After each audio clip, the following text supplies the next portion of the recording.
ওয়ালাইকুম ভাই।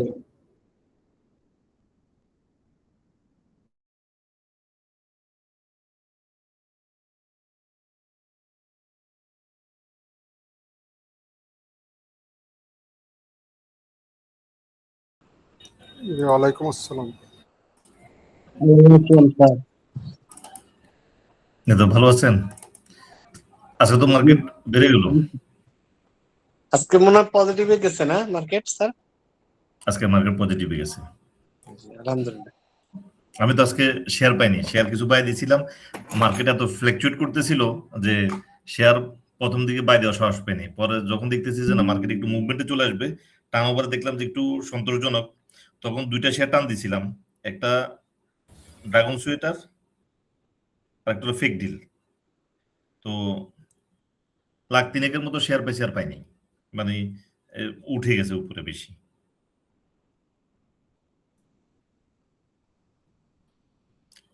অনেক ফান্ড ছিল, কততে কাজে লাগানো কিনছেন? হলো না। ফেক ডিল কততে পাইছেন? ফেক ডিল বাই বসেছিলাম হলো 14-20।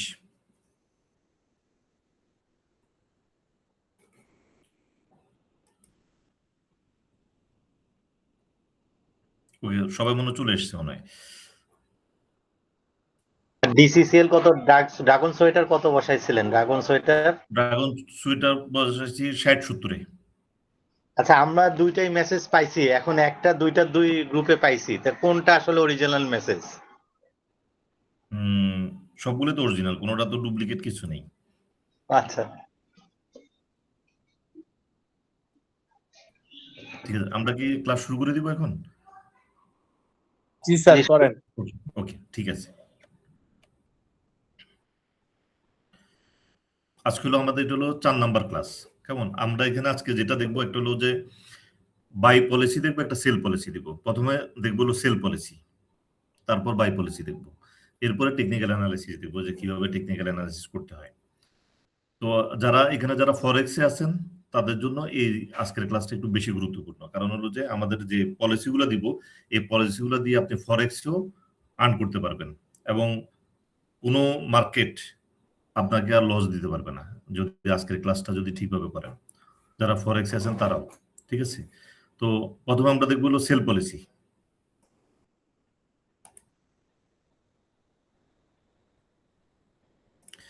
আমাদের মার্কেটের সবচেয়ে গুরুত্বপূর্ণ জায়গা, সবাই বলবে বাই, আর মার্কেটের সবচেয়ে গুরুত্বপূর্ণ জায়গা হলো সেল।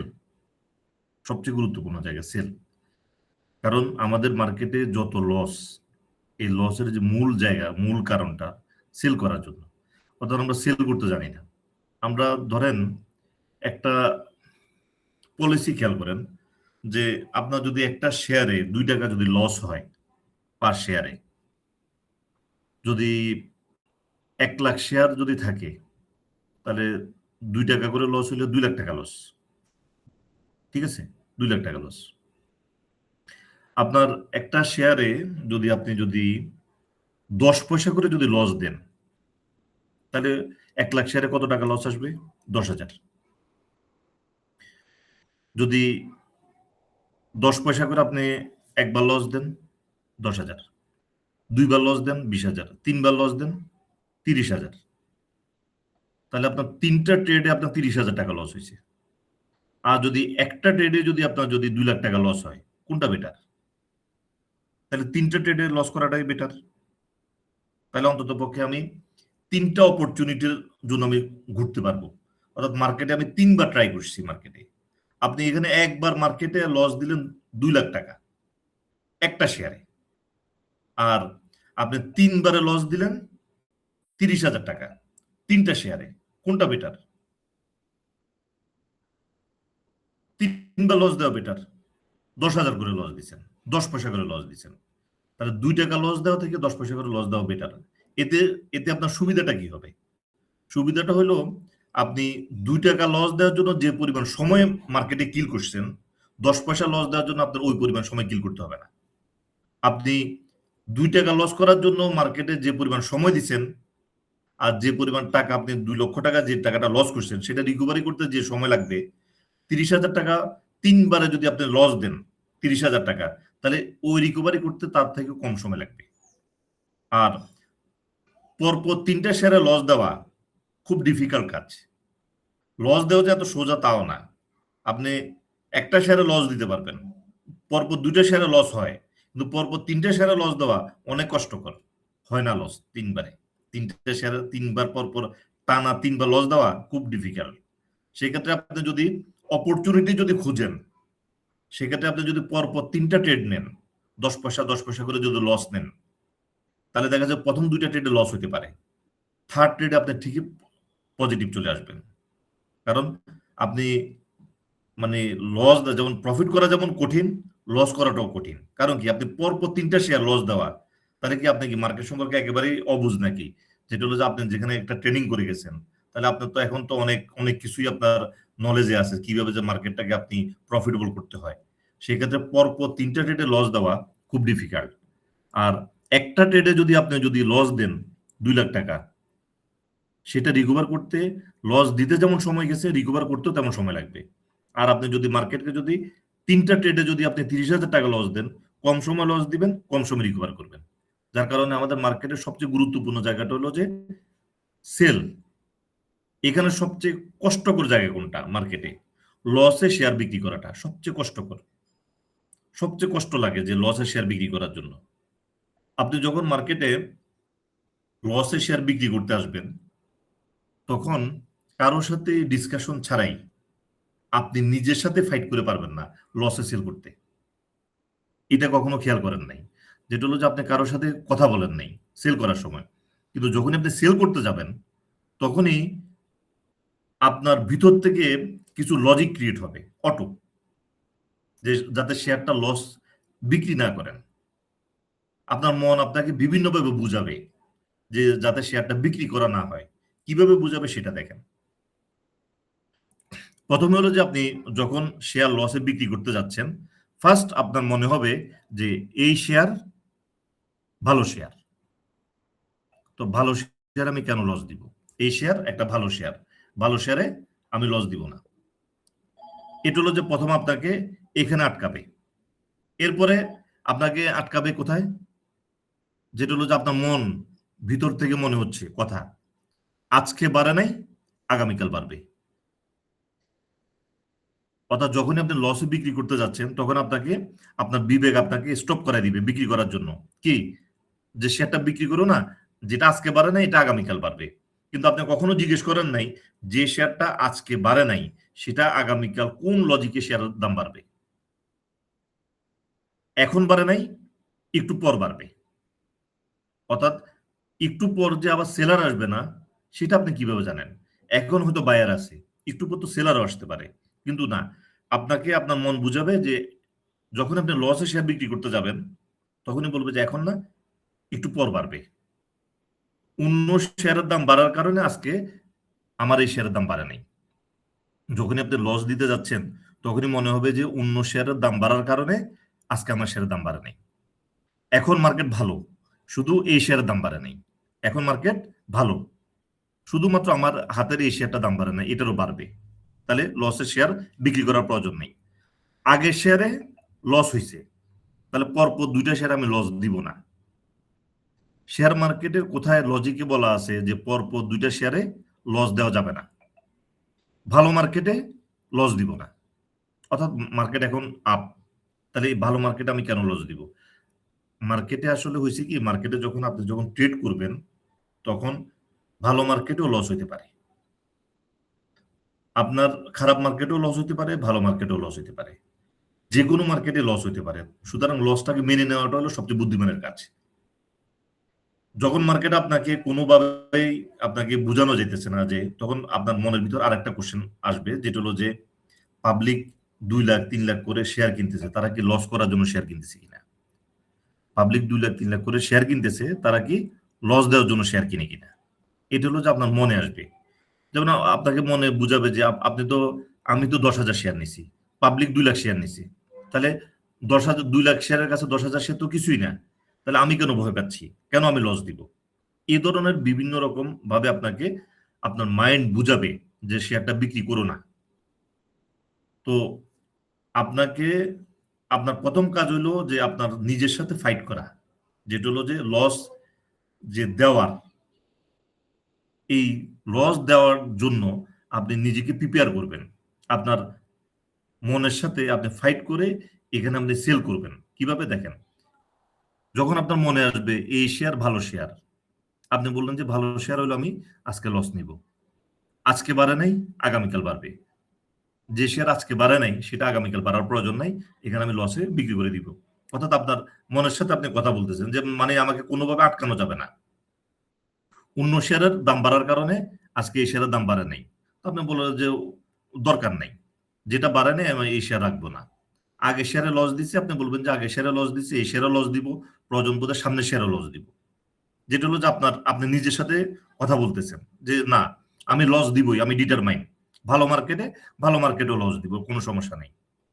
পাবলিক 20,000, 50,000, 2 লাখ, 4 লাখ যত শেয়ারই কিনুক, আমি আমার পোর্শনটুকু আমি বিক্রি করে দিব। অর্থাৎ হলো যে আপনি ডিটারমাইন, অর্থাৎ কোনো রকম লজিক দাঁড় করায় দিয়ে আপনাকে শেয়ার বিক্রি করা থেকে বন্ধ করতে পারবে না। অর্থাৎ আপনি ডিটারমাইন যে আপনি সেল করবেনই মার্কেটে। ওকে, তো যখন আপনি একেবারেই কনফার্ম যে হ্যাঁ আমি শেয়ার বিক্রি করব, যে আপনার বিবেক যতগুলো কোশ্চেন অ্যারাইজ করছে প্রত্যেকটার সাথে আপনি ফাইট করতেছেন যে না আমাকে যতভাবেই বোঝানো হোক শেয়ার আমি সেল, লস আমার লস আমি নিবই, কনফার্ম। ঠিক আছে, তাহলে আপনি মোটামুটি এই জায়গাটাতে আপনি বেঁচে গেলেন যে আপনি লস নেওয়াতে।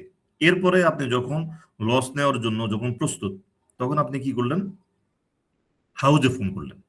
হাউজে ফোন করে আপনি জিজ্ঞেস করলেন, বললেন যে কত চলে।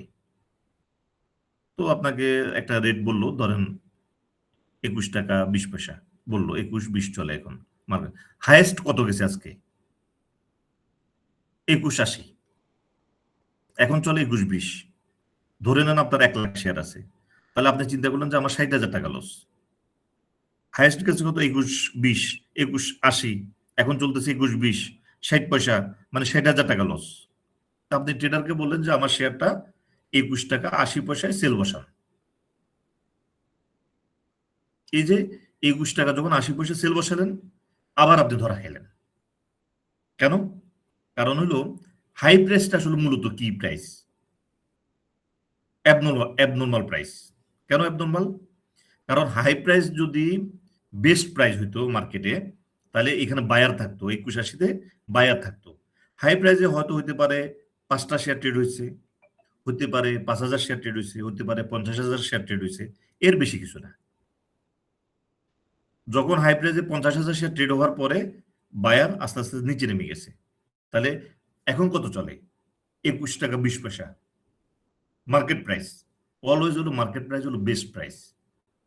আপনি এই জায়গাতে আপনি শেয়ারটা অফলোড করে দেন। আপনি আপনার লাইফে আপনি কয়বার হাই প্রাইসে শেয়ার বিক্রি করতে পারছেন লাইফে? গত 2 বছর অ্যানালাইসিস করে দেখেন, আপনি হয়তো লাকিলি 1বার বা 2বার আপনি সেল করতে পারছেন হাই প্রাইসে।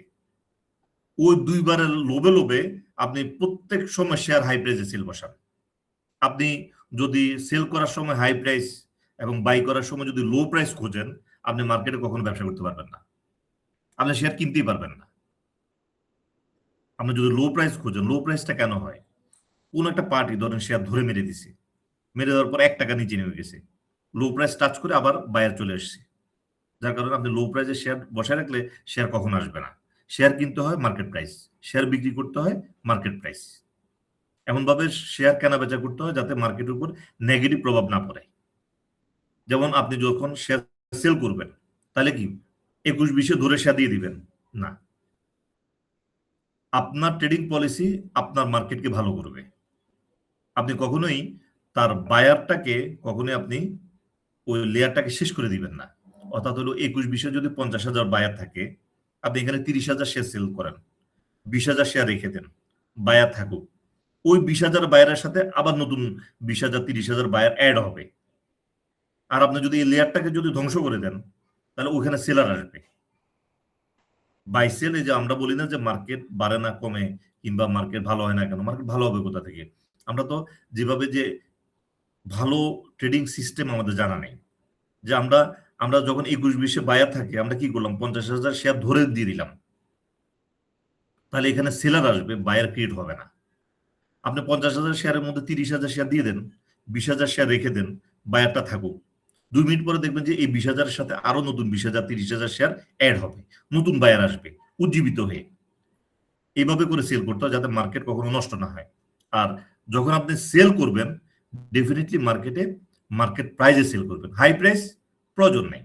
কারণ হাই প্রাইস আপনি বছরে হয়তো একবার হাই প্রাইস পেতে পারেন কোনো একটা শেয়ারে, কিন্তু আপনি প্রতিদিনই চান যে হাই প্রাইসে শেয়ার সেল করতে। কিন্তু হাই প্রাইসে আসলে যেহেতু অ্যাবনর্মাল প্রাইস, হঠাৎ করে শেয়ার উপরে জাম্প করে উপরে উঠে যায় আবার নিচে নেমে আসে, যার কারণে এই প্রাইসটা ধরা যায় না। তো সুতরাং আপনার মার্কেটে যে চলমান যে প্রাইস আছে 10 পয়সা এদিক সেদিক আপনি শেয়ার বাই সেল করে আপনার যে টাকাটাকে এটাকে আপনি রিয়েলাইজ করে ফেলেন, প্রফিটটাকে অথবা লসটাকে রিয়েলাইজ করে ফেললেন। লস রিয়েলাইজ এবং প্রফিট রিয়েলাইজ করলে আপনার সুবিধা কি হবে? কেন মানে এখানে সেল করার জন্য তড়িঘড়ি না। আমরা যখন বাই সেল করি তখন আমরা বেসিক্যালি কিভাবে বাই সেল করি সেটা জানেন কিনা? আমরা যখন বাই সেল করি আমাদের একটা বদ অভ্যাস আছে, যেটা হলো যে আমরা ভুল পলিসি আর কি আমাদের, যেটা হলো বাই এবং সেল উভয় দুইটাই এট এ টাইম করতে চাই আমরা। অর্থাৎ আমরা একটা শেয়ারে সেল বসেছি, একটা শেয়ারে বাই বসে রাখলাম, এবার যায় কিনা? আপনারা যেটা করবেন সেটা হলো যে আজকের দিনের প্রথমে বাই কমপ্লিট করেন, কমপ্লিট করার পরে এরপর আপনি সেল স্টার্ট করবেন। অর্থাৎ যখন আপনি বাই স্টার্ট করলেন সারা দিনের বাই যা করবেন একবারে করে ফেলবেন, বাই শেষ হবে তারপর সেল স্টার্ট হবে, অথবা সেল কমপ্লিট করার পরে বাই স্টার্ট হবে। কেন? কারণ হলো আপনি ভালো রেট পাবেন, ভালোভাবে অ্যানালাইসিস করার সুযোগ পাবেন। আপনি যখন একটা শেয়ার সেল বসাইছেন আপনি কনসেন্ট্রেশন একবার সেলের দিকে দিচ্ছেন আবার বাইয়ের দিকে দিচ্ছেন, দেখা যাচ্ছে যে আপনি দু টানার মধ্যে পড়ে গেলেন। মার্কেটে আপনার কনসেন্ট্রেশন আপনার কি হচ্ছে, ব্রেক হচ্ছে বারবার। কারণ আপনি যখন সেল এবং বাই এট এ টাইম বসালেন দুই জায়গাতে, আপনি বারবার সেলের দিকে তাকাচ্ছেন যে যাতে একুরেট ভালো রেট পান। আবার আপনি বাইতে বসাইছেন, বাইতে আবার সেম কাজ করলেন, যেটা ভালো রেট পাওয়ার জন্য চেষ্টা করতেছেন। যখন দুই দিকে কনসেন্ট্রেশন দিয়ে দিলেন তখন আপনি যে বাই সেলের যে ইয়াটা সেটা আপনি করতে পারলেন না, অর্থাৎ ভালো রেট পাওয়া গেল না। বাইতে গেলে হাই রেটে কিনতে হবে, সেলে যে লো রেটে মারতে হবে, যার কারণে দুই জায়গাতে আপনি প্রবলেম ক্রিয়েট করবেন। যার কারণে বাই সেল করতে হয় বেসিক্যালি একটা কমপ্লিট করার পরে আরেকটা স্টার্ট হবে। এতে কি হবে? প্রপারলি সেল হবে, প্রপারলি বাই হবে। আপনি দো টানার মধ্যে থাকলেন না, আপনার অ্যানালাইসিস ঠান্ডা মাথায় হবে। আপনি একটা শেয়ার সেল করতেছেন, খুব ঠান্ডা মাথায় শেয়ার সেল করলেন, কত টাকা ক্লিয়ার হলো? হ্যাঁ 5 লাখ টাকা আমার ফ্রি হলো, ওকে এবার 5 লাখ টাকা দিয়ে আমি শেয়ার বাই করবো। সেটা আপনি খুব ঠান্ডা মাথায়, কারণ হলো যে আপনি যদি বাই সেল দুইটা একসাথে করতে যান তখন কনফ্লিক্ট হয়ে যায়, মাইন্ড কাজ করে না। কারণ আপনি শুধু বাই সেলের দিকে তাকাইছেন তা না, আপনি টোটাল মার্কেটে অন্যান্য শেয়ারের দিকেও তাকাচ্ছেন। কারণ হলো কোনটা আবার কোনো আরো ভালো অপরচুনিটি পাওয়া যায় কিনা। তাহলে একটা মানুষ কয় দিকে তাকাবে? যার কারণে আপনাকে একটা কমপ্লিট করার পরে আরেকটা স্টার্ট হবে। একটা বাই কমপ্লিট, আজকের সারাদিনের আর বাই করবো না, বাই কমপ্লিট হলো, এখন সেল স্টার্ট, অথবা সেল কমপ্লিট বাই স্টার্ট। দেখা যাবে যে আপনি খুব ভালোভাবে আপনি বাই সেল করতে পারবেন, ভালো রেট পাবেন। আপনাকে কখনো মার্কেটে আপনি যখন আপনার এমনও হয় যে মাঝে মধ্যে আমার এরকম কয়েকবার প্রবলেম হয়েছে, যেটা আমি দেখছি, যেটা হলো যে আমি যখন বাই কমপ্লিট করলাম এরপরে মার্কেট ফল করা শুরু করছে, দেখছেন? সেল করি নাই, পরে করব, মার্কেট ফল করা শুরু করছে। তো যার কারণে খুব ঠান্ডা মাথায় যদি আপনি করেন, একটা কমপ্লিট করার পর আরেকটা স্টার্ট করেন, দেখা যাবে যে আপনি খুব ভালো রেট পাবেন এবং ভালো শেয়ার এন্ট্রি দিতে পারবেন। তো আমাদের যখন মার্কেটে যখন আপনি সেল করবেন, সেলটা ডেফিনেটলি করা উচিত মার্কেট রেটে। যেটা আমরা যদি একটা শেয়ারে যদি পার শেয়ারে যদি 2 লাখ টাকা 2 টাকা করে লস নেই, তো যে লসটা হবে, আমরা যদি লসের পরিমাণটাকে আরো একটু ছোট করে নিয়ে আসি 10 পয়সা 20 পয়সাতে, তাহলে আমি 2 লাখ টাকা লসের জন্য আমি আরো 3-4টা ট্রেড বেশি করতে পারবো। যে আপনি একটা শেয়ারে 2 লাখ টাকা লস নিতে পারেন মানে কি আপনার লস নেওয়ার অ্যাবিলিটি আছে 2 লাখ টাকা। তাহলে একটা শেয়ারে লস 2 লাখ টাকা না নিয়ে আপনি 5টা শেয়ারে লস নেন 2 লাখ টাকা, তাহলে কি অপরচুনিটি বের হবে। পরপর 5টা শেয়ারে লস দেওয়া এত সহজ না, 5টা শেয়ারে লস দেওয়া ডিফিকাল্ট, পারবেন না দিতে। একটা শেয়ারে লস দেওয়ার পরে দেখবেন যে আবার 3টা শেয়ারের প্রফিট হয়ে গেছে, উল্টা হয়ে যাবে এখন নিতে, ঠিক আছে? যখন লস দেওয়ার ইচ্ছে থাকবে তখন লস হবে না। ওকে, তাহলে সেল পলিসিতে হলো যে মার্কেট প্রাইসে সেল করবেন এবং আপনার বিবেক যতগুলা কোশ্চেন অ্যারাইজ করবে আপনি কোনোটার সাথে আপনি কম্প্রোমাইজ করবেন না যে এই শেয়ার ভালো শেয়ার, ওকে ভালো শেয়ার হলে আমি বিক্রি করে দিব, আজকে বাড়ে না কালকে বাড়বে না আমি আজকে বিক্রি করব, হ্যাঁ এখন বাড়ে না একটু পর বাড়বে, আগে শেয়ারে লস দিছি ভালো মার্কেটে লস দিব না, আপনি কোনো কথাই মানা দরকার নেই। অর্থাৎ হলো আপনি ডিটারমাইন যে শেয়ার সেল কম, ঠিক আছে, এটা যদি আপনি করতে পারেন মার্কেটে কোনো লস নেই। অর্থাৎ মার্কেট প্রাইসে শেয়ার বিক্রি করতে হবে, কোনো রকম লজিক সেল করার সময় দাঁড় করানো যাবে না। যেটা হলো যে আমরা সাধারণত মার্কেটে একটা কাজ করি, সেটা হলো যে অলওয়েজ মার্কেটে আমরা আশায় থাকি। মার্কেটে আশায় থাকলে মার্কেটে কখনো আপনি প্রফিট পাবেন না, মার্কেট থেকে আদায় করে নিতে হবে। আপনি যখন একটা জব করেন কিংবা বিজনেস করেন, আপনি যদি জব করে থাকেন তাহলে এইচআর আপনার প্রতি সেকেন্ডের কাজের হিসেব দিচ্ছে, আপনাকে একদম চিবে তারপর পয়সা দিচ্ছে আপনাকে। আপনার যে ব্যবসা করতেছে, ব্যবসাতে আপনি বসে থাকলে আপনাকে ক্লায়েন্ট টাকা দিয়ে যাবে না, আপনাকে টাকা নিয়ে আসতে হবে। এই মার্কেটেও তাই, মার্কেটে যদি আপনি আশা করে বসে থাকেন মার্কেট কখনো আপনাকে গেইন দিবে না, মার্কেট থেকে আদায় করে নিতে হবে, প্রফিট রিয়েলাইজ করে ফেলতে হবে, লস রিয়েলাইজ করে ফেলতে হবে, তারপরে মার্কেটে প্রফিট দিবে। ঠিক আছে, কারো কোশ্চেন থাকলে বলেন। Sell policy complete.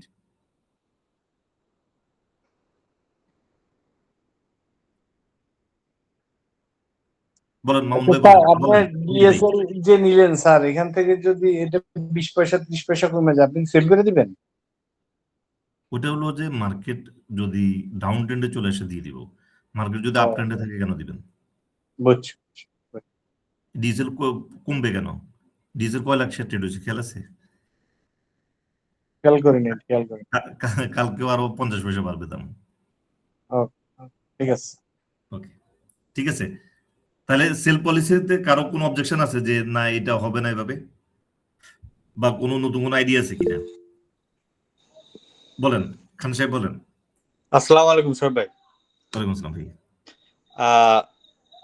আমি তো ডিএসএলএল এবং ফিকডেল যেটা মনে হইলো আপনি কিনছেন, সো কালকে যদি আমি কিনি ধরেন 1 লাখ বা 2 লাখ এরকম তো পাওয়ার সম্ভাবনা খুবই কম মার্কেট প্রাইসে। তো সেক্ষেত্রে কিভাবে কিনা যায়, মানে ডাইরেক্ট ফোন দিয়ে কিনা মার্কেট প্রাইসে নাকি হাই লেভেলে প্রাইস বসায় কিনা, কোনটা? কালকে অন্য আইটেম দিব না, ঠিক আছে। কারণ হলো যে আমি চাই না যে আপনারা, কারণ হলো যে পয়সা একটা জিনিস কি, আমি কেন ট্রেডারে মেসেজ দিই জানেন, যাতে হলো যে আপনি আমার সাথে সেম ডেতে কিনতে পারেন। ওকে ওকে, এটা হলো কারণ কি, আমি এটাও করতে পারি। দেখেন আমার এখন 800-র উপরে আমার সাথে আছে, হ্যাঁ আমি 800-র উপরে আমি ট্রেনিং দিছি, সাথে আমার 5 থেকে 7 হাজার আমার কাছে ইনভেস্টর আছে আমার সাথে। তো আমি ইচ্ছে করলে আমি এই শেয়ারটা গতকালকে কিনে আজকে মেসেজ দিতে পারতাম। ওকে, এটা একে হইতো অন্যায় হইতো, আর একটা হইতো যে আপনারা ব্লক হয়ে যেতেন। এই কাজটা করাটা ঠিক না, যেটা ফেসবুকে অনেকেই করে। এই কারণে আমি ট্রেডারে মেসেজ দিই যাতে সেম ডেতে কিনতে পারেন, অন্তত কম প্রফিট হইতে পারে কিন্তু যাতে লস না হয়, আপনারা যাতে আটকায় না থাকেন, টাকার ফ্লোটা মার্কেটে থাকে, এই কারণে সেম ডেতে বলা। That's fine, it's good policy. Okay, ঠিক আছে। এবার তাহলে আমরা একটা বাই পলিসিতে যাব। হ্যাঁ, বাই পলিসির হলো 4টা ধাপ, আমরা 4টা ধাপ দেখবো বাই পলিসির। এই 4টা ধাপ একটু লিখে রাখতে পারেন, এটা একটু ইম্পর্টেন্ট। 4টা ধাপ, একটা হলো যে ইন্ডেক্স অ্যানালাইসিস,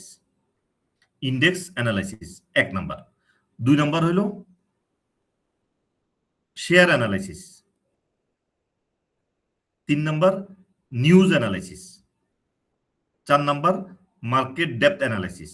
তাহলে 1 নাম্বার কি বললাম, ইন্ডেক্স অ্যানালাইসিস। প্রথম হলো যে আমাদের মার্কেটে ফার্স্ট আমাদেরকে যে কাজ করতে হবে সেটা হলো যে ইন্ডেক্স অ্যানালাইসিস করতে হবে। ইন্ডেক্স অ্যানালাইসিসটা কিভাবে করব? মার্কেট যদি ইন্ডেক্স অ্যানালাইসিস করতে হবে 2টা জিনিস দেখতে হবে এখানে। একটা হলো ইন্ডেক্সটা পজিটিভ আছে কিনা, অর্থাৎ গতকাল থেকে ইন্ডেক্সটা বেশি কিনা, এটা একটা। আর একটা দেখবেন হলো ইন্ডেক্সটা আপ ট্রেন্ড কিনা। এখানে আমরা আপ ট্রেন্ড এবং ডাউন ট্রেন্ড 2টা জিনিসই দেখব। তাহলে প্রথম কি দেখলাম, ইন্ডেক্স পজিটিভ কিনা এবং ইন্ডেক্স আপ ট্রেন্ড কিনা। যদি index positive plus up trend থাকে তাহলে মার্কেট আমাকে কনফার্মেশন দিল শেয়ার বাই করার জন্য। ঠিক আছে, এরপর যখন মার্কেট কনফার্মেশন দিবে তখন আমরা শেয়ার অ্যানালিসিস যাব। শেয়ার অ্যানালিসিস আমরা 2টা জিনিস দেখব, শেয়ার পজিটিভ কিনা, শেয়ার আপ ট্রেন্ড কিনা। তাহলে এখানেও 2টা জিনিস পেলাম, তাহলে আমাদের 2টা অ্যানালিসিস কমপ্লিট হয়ে গেল। এরপরে দেখবো নিউজ অ্যানালিসিস। তাহলে প্রথমে আমরা দেখবো যে ইন্ডেক্স অ্যানালাইসিসের মধ্যে তাহলে আপ ট্রেন্ড কিভাবে ধরা যায় সেটা দেখবো, ডাউন ট্রেন্ড কিভাবে ধরা হয় সেভাবে দেখি। ঠিক আছে, দেখেন এবার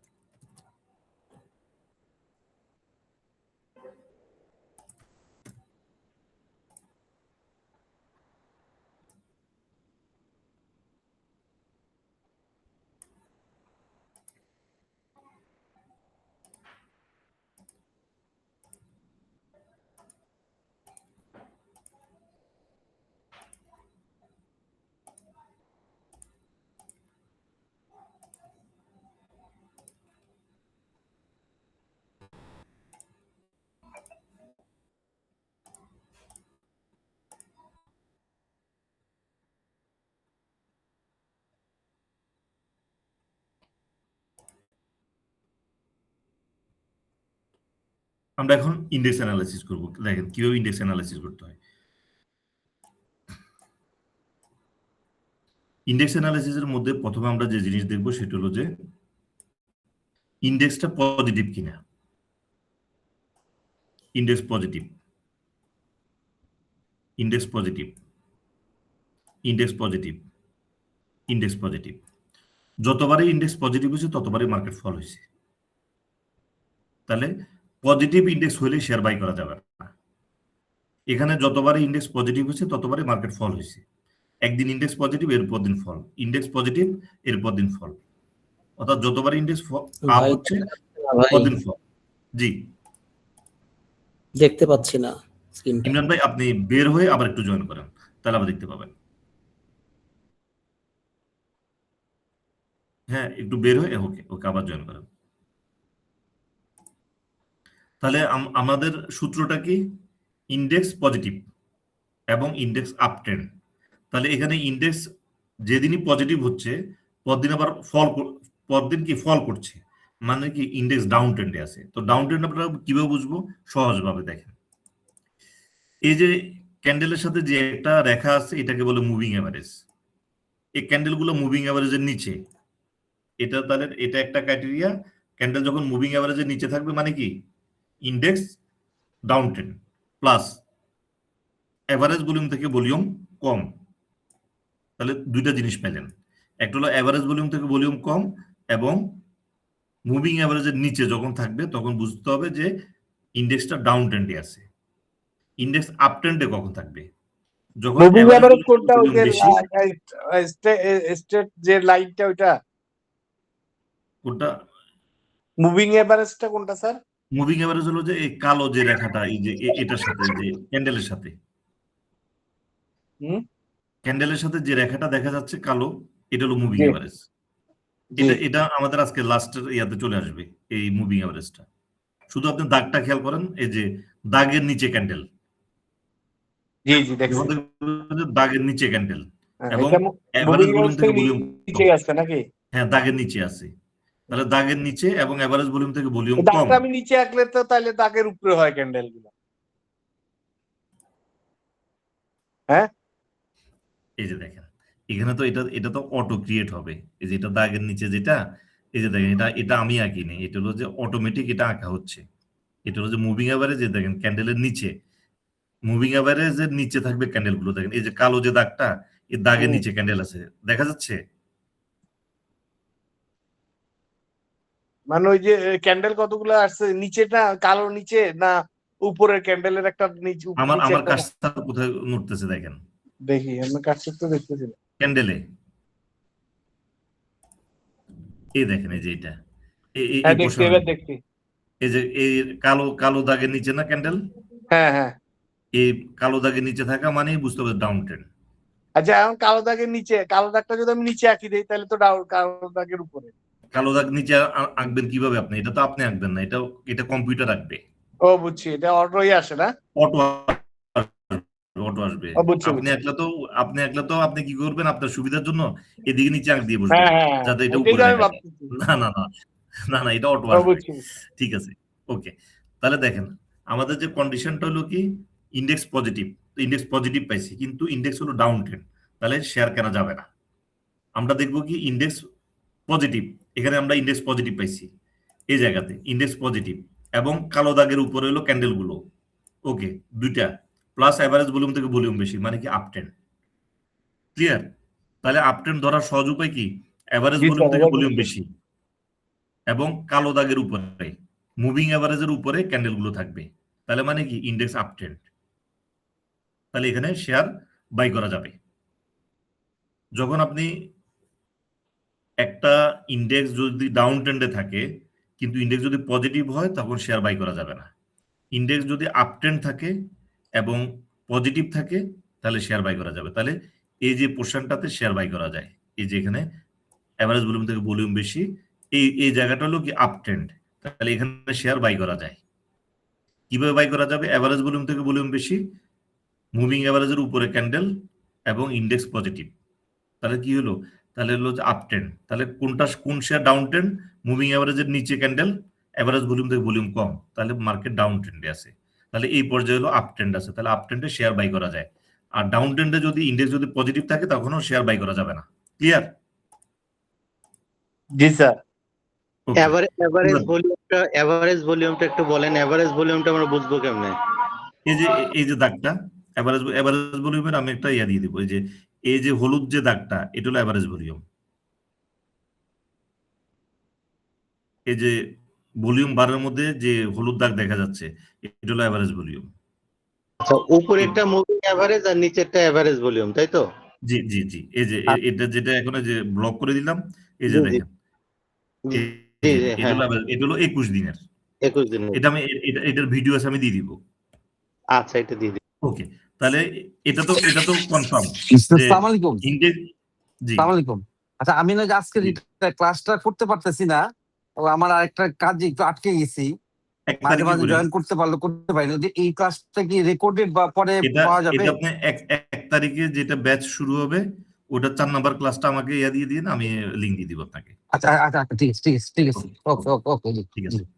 এবার দেখেন এখানে হলো যে তাহলে আমাদের যে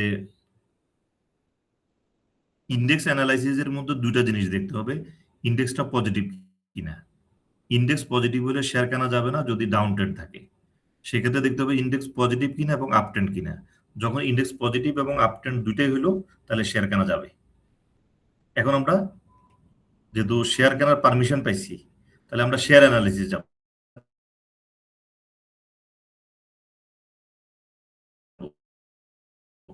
শেয়ার অ্যানালাইসিসও সেম জিনিস দেখবো আমরা কিনা। কিভাবে আপ ট্রেন্ড দেখবো? এভারেজ ভলিউম থেকে ভলিউম বেশি এবং মুভিং এভারেজের উপরে ক্যান্ডেল যদি থাকে তাহলে এটাকে আমরা আপ ট্রেন্ড ধরে নিব। তাহলে আমরা এটা তাহলে ইন্ডেক্স অ্যানালাইসিস ওকে, শেয়ার অ্যানালাইসিস ওকে, দুইটা ওকে। এখন আমরা দেখবো নিউজ অ্যানালাইসিস করব। ঠিক আছে? তো কিভাবে নিউজ অ্যানালাইসিস করে সেটা দেখেন।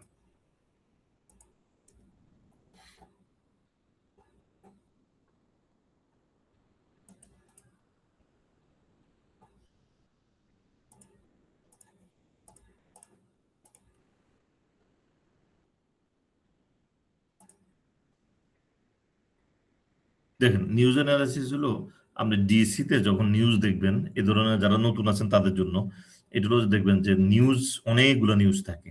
তো নিউজটাকে সহজে বোঝার জন্য যদি 16-র এক ধারা হয় তাহলে ইপিএস এর ডিক্লারেশন হয়, আর যদি 19-এর এক ধারা হয় তাহলে ডিভিডেন্ড ডিক্লেয়ারের নিউজ হয়।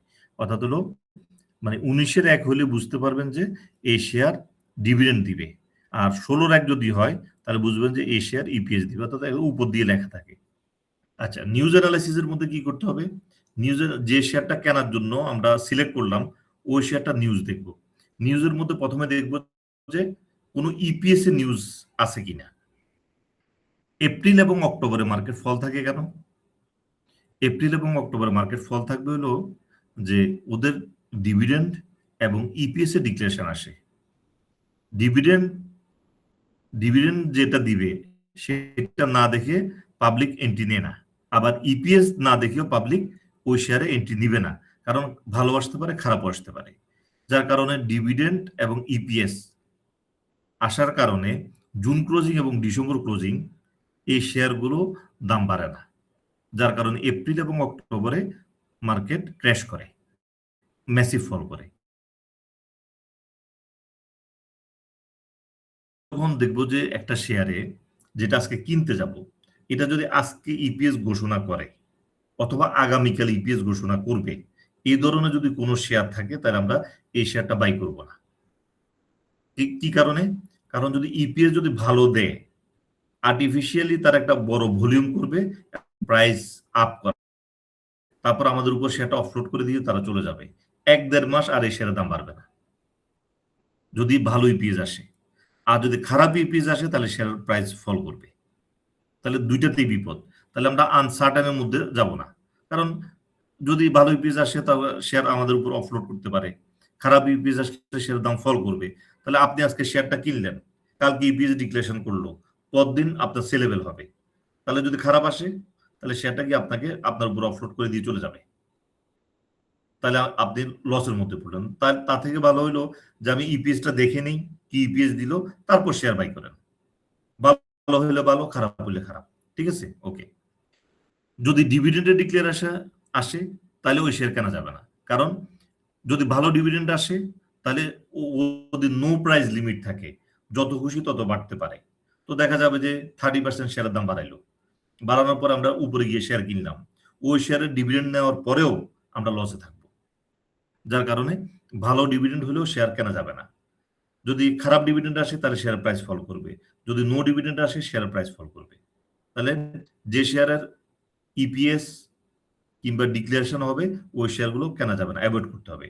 যে শেয়ারের যদি প্রোডাকশনের নিউজ আসে তাহলে এই শেয়ার কি হবে, এই শেয়ারের দাম বেড়ে যাবে আজকে, যে এই শেয়ার প্রোডাকশনে যাচ্ছে। কিন্তু যে শেয়ারটা আজকে যেটা প্রোডাকশনে যাবে, বেসিক্যালি এই শেয়ারটা তার প্রফিটে হিট করতে কয়দিন সময় লাগার কথা? 3 মাস, একটা কোয়ার্টার 3 মাস। তাহলে 3 মাস পরে আজকে যেটা প্রোডাকশনে গেল তার চেঞ্জ মার্কেটের যে ফিনান্সিয়াল স্টেটমেন্টের চেঞ্জ দেখা যাবে কবে? 3 মাস পরে, একটা কোয়ার্টার যাওয়ার পরে। তাহলে আজকে শেয়ারটার দাম বাড়বে কেন? তো যখনই প্রোডাকশনের নিউজ আসে তখন আর্টিফিশিয়ালি শেয়ার দাম বাড়ায় দিয়ে আমাদের উপর অফলোড করে দিয়ে চলে যায়। যার কারণে প্রোডাকশনের নিউজ আসলেও শেয়ার কেনা যাবে না। যদি কোম্পানিতে আগুন লাগে শেয়ার কেনা যাবে না।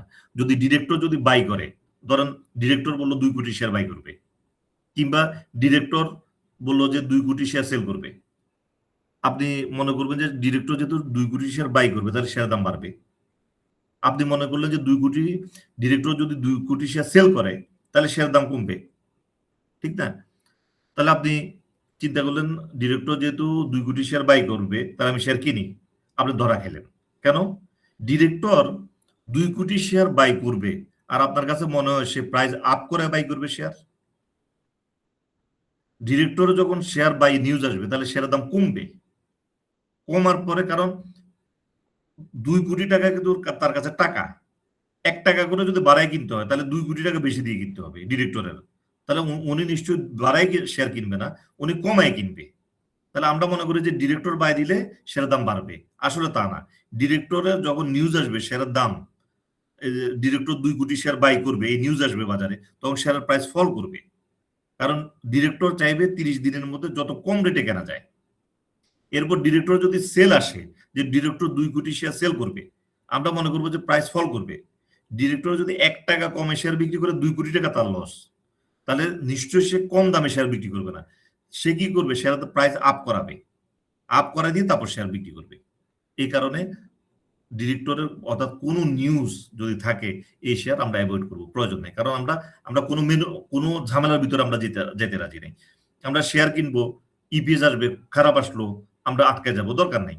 ইপিএস দেখবো, ডিভিডেন্ড দেখবো, যদি যেদিন প্রোডাকশনের নিউজ আসবে ওই এর আগে পরে 2 দিন আমরা শেয়ার আর কিনবো না, ওই শেয়ারটা পরে থাকো।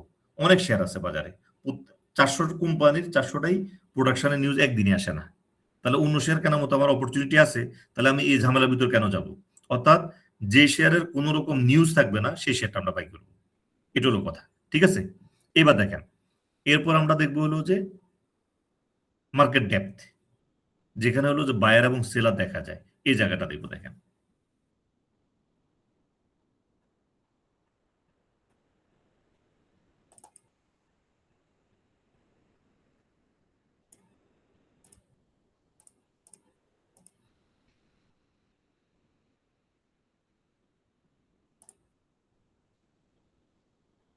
এটা হলো যে মার্কেট ডেপথ, এটা হলো যে ডিএসসি মোবাইল অ্যাপসে পাবেন, অথবা আপনি পাবেন হলো এটা ল্যাপটপ ভার্সনে পাবেন। এটা হলো ল্যাপটপ ভার্সন থেকে নেওয়া।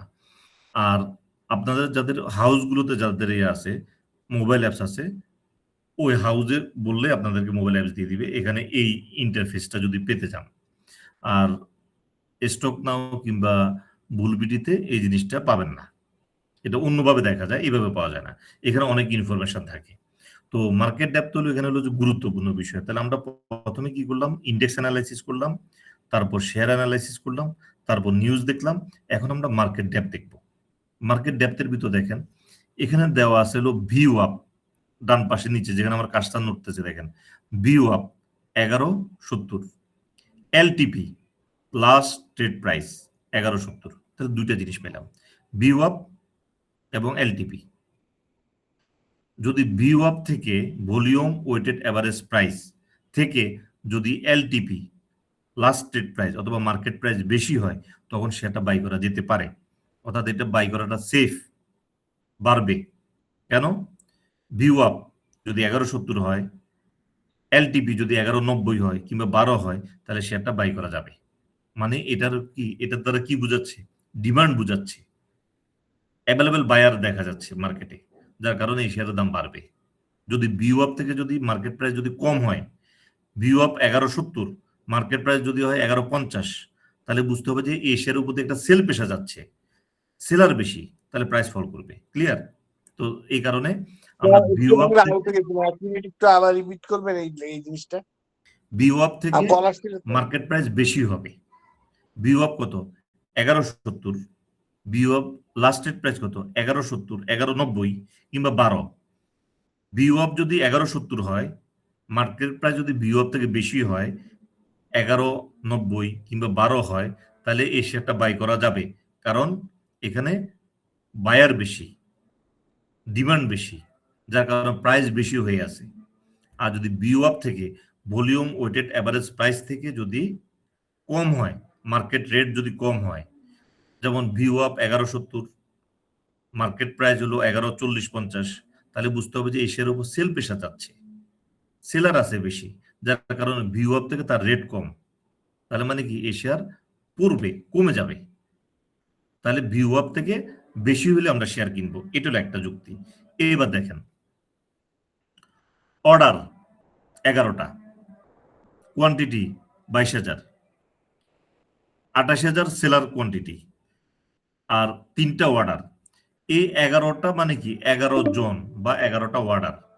আর 28,000-এর মধ্যে 3টা অর্ডার কি 3 জন সেলার বা 3টা অর্ডার। এখানে 22,000 বায়ার, 28,000 সেলার। এখানে বায়ার স্ট্রং না সেলার স্ট্রং? সেলার স্টক কেন? কেন? 28,000, ওইটা 22,000। না,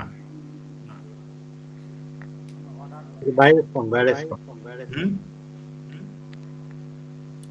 বায়ার বায়ার স্ট্রং, বাইরে স্ট্রং। না, এখানে বায়ার স্ট্রং। বলেন বলেন সেলার স্টক না বায়ার স্টক না, তাহলে এটা কি স্যার? এখানে দুইটার একটা, কিন্তু যে কারণে বায়ার বা সেলার স্ট্রং হচ্ছে ওই কারণটা বলতে পারেন না। একটা না একটা স্ট্রং আছেই, কিন্তু এখানে বললো যে যে কারণে এখানে সেলার হলো মাত্র 3 জন আর বায়ার হলো 11 জন। বায়ার বেশি, সেলার কম, কিন্তু কোয়ান্টিটি আবার 3 জনে বেশি সেল বসাইছে, 11 জনের বাই সেল কম বসাইছে, সেল কোয়ান্টিটি কম। সেলার কম কিন্তু বায়ার বেশি। তাহলে এখানে বায়ার স্ট্রং না সেলার স্ট্রং? এখানে বায়ার স্ট্রং।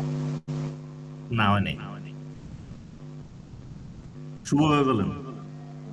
স্যার এখানে হচ্ছে 11 জন অর্ডার দিচ্ছে, কিন্তু এখানে ডিপে বসানো থাকে সাধারণত, মানে আমি যতটুকু দেখছি আর কি, এরকম অবস্থা হইলে মানে বায়ার স্ট্রং না সেলার স্ট্রং? সেক্ষেত্রে তো বাইরের স্টকই রাখা যায়। না, হয় নাই।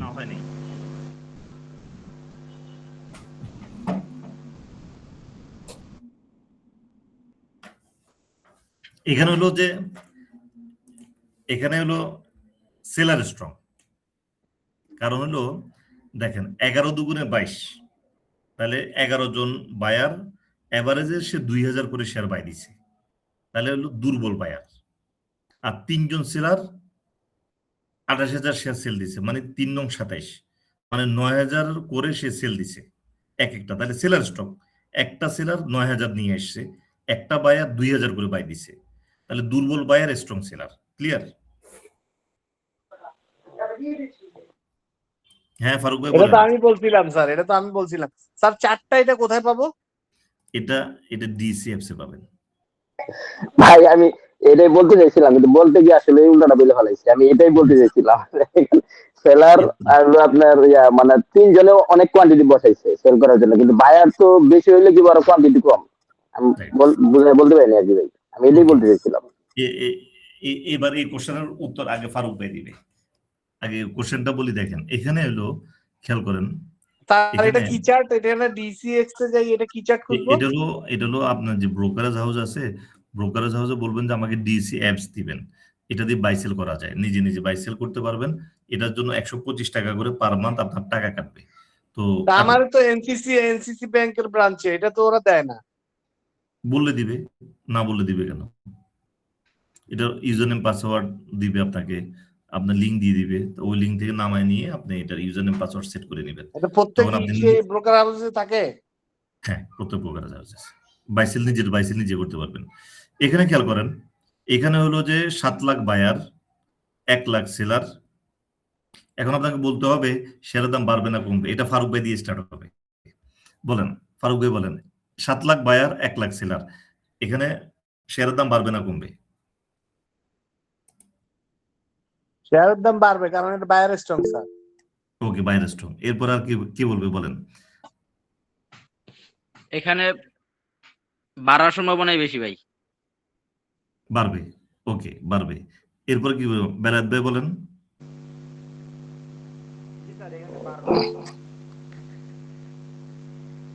বলেন। সাধারণভাবে তো এটা বায়ার স্ট্রং। বায়ার স্ট্রং, ওকে ঠিক আছে। খান সাহেব বলেন। এখানে দাম কমবে, অবশ্যই মার্কেট কমবে। দাম কমবে কেন? কারণ হচ্ছে বাই করলে তো হবে না, সেলের শেয়ার তো থাকতে হবে।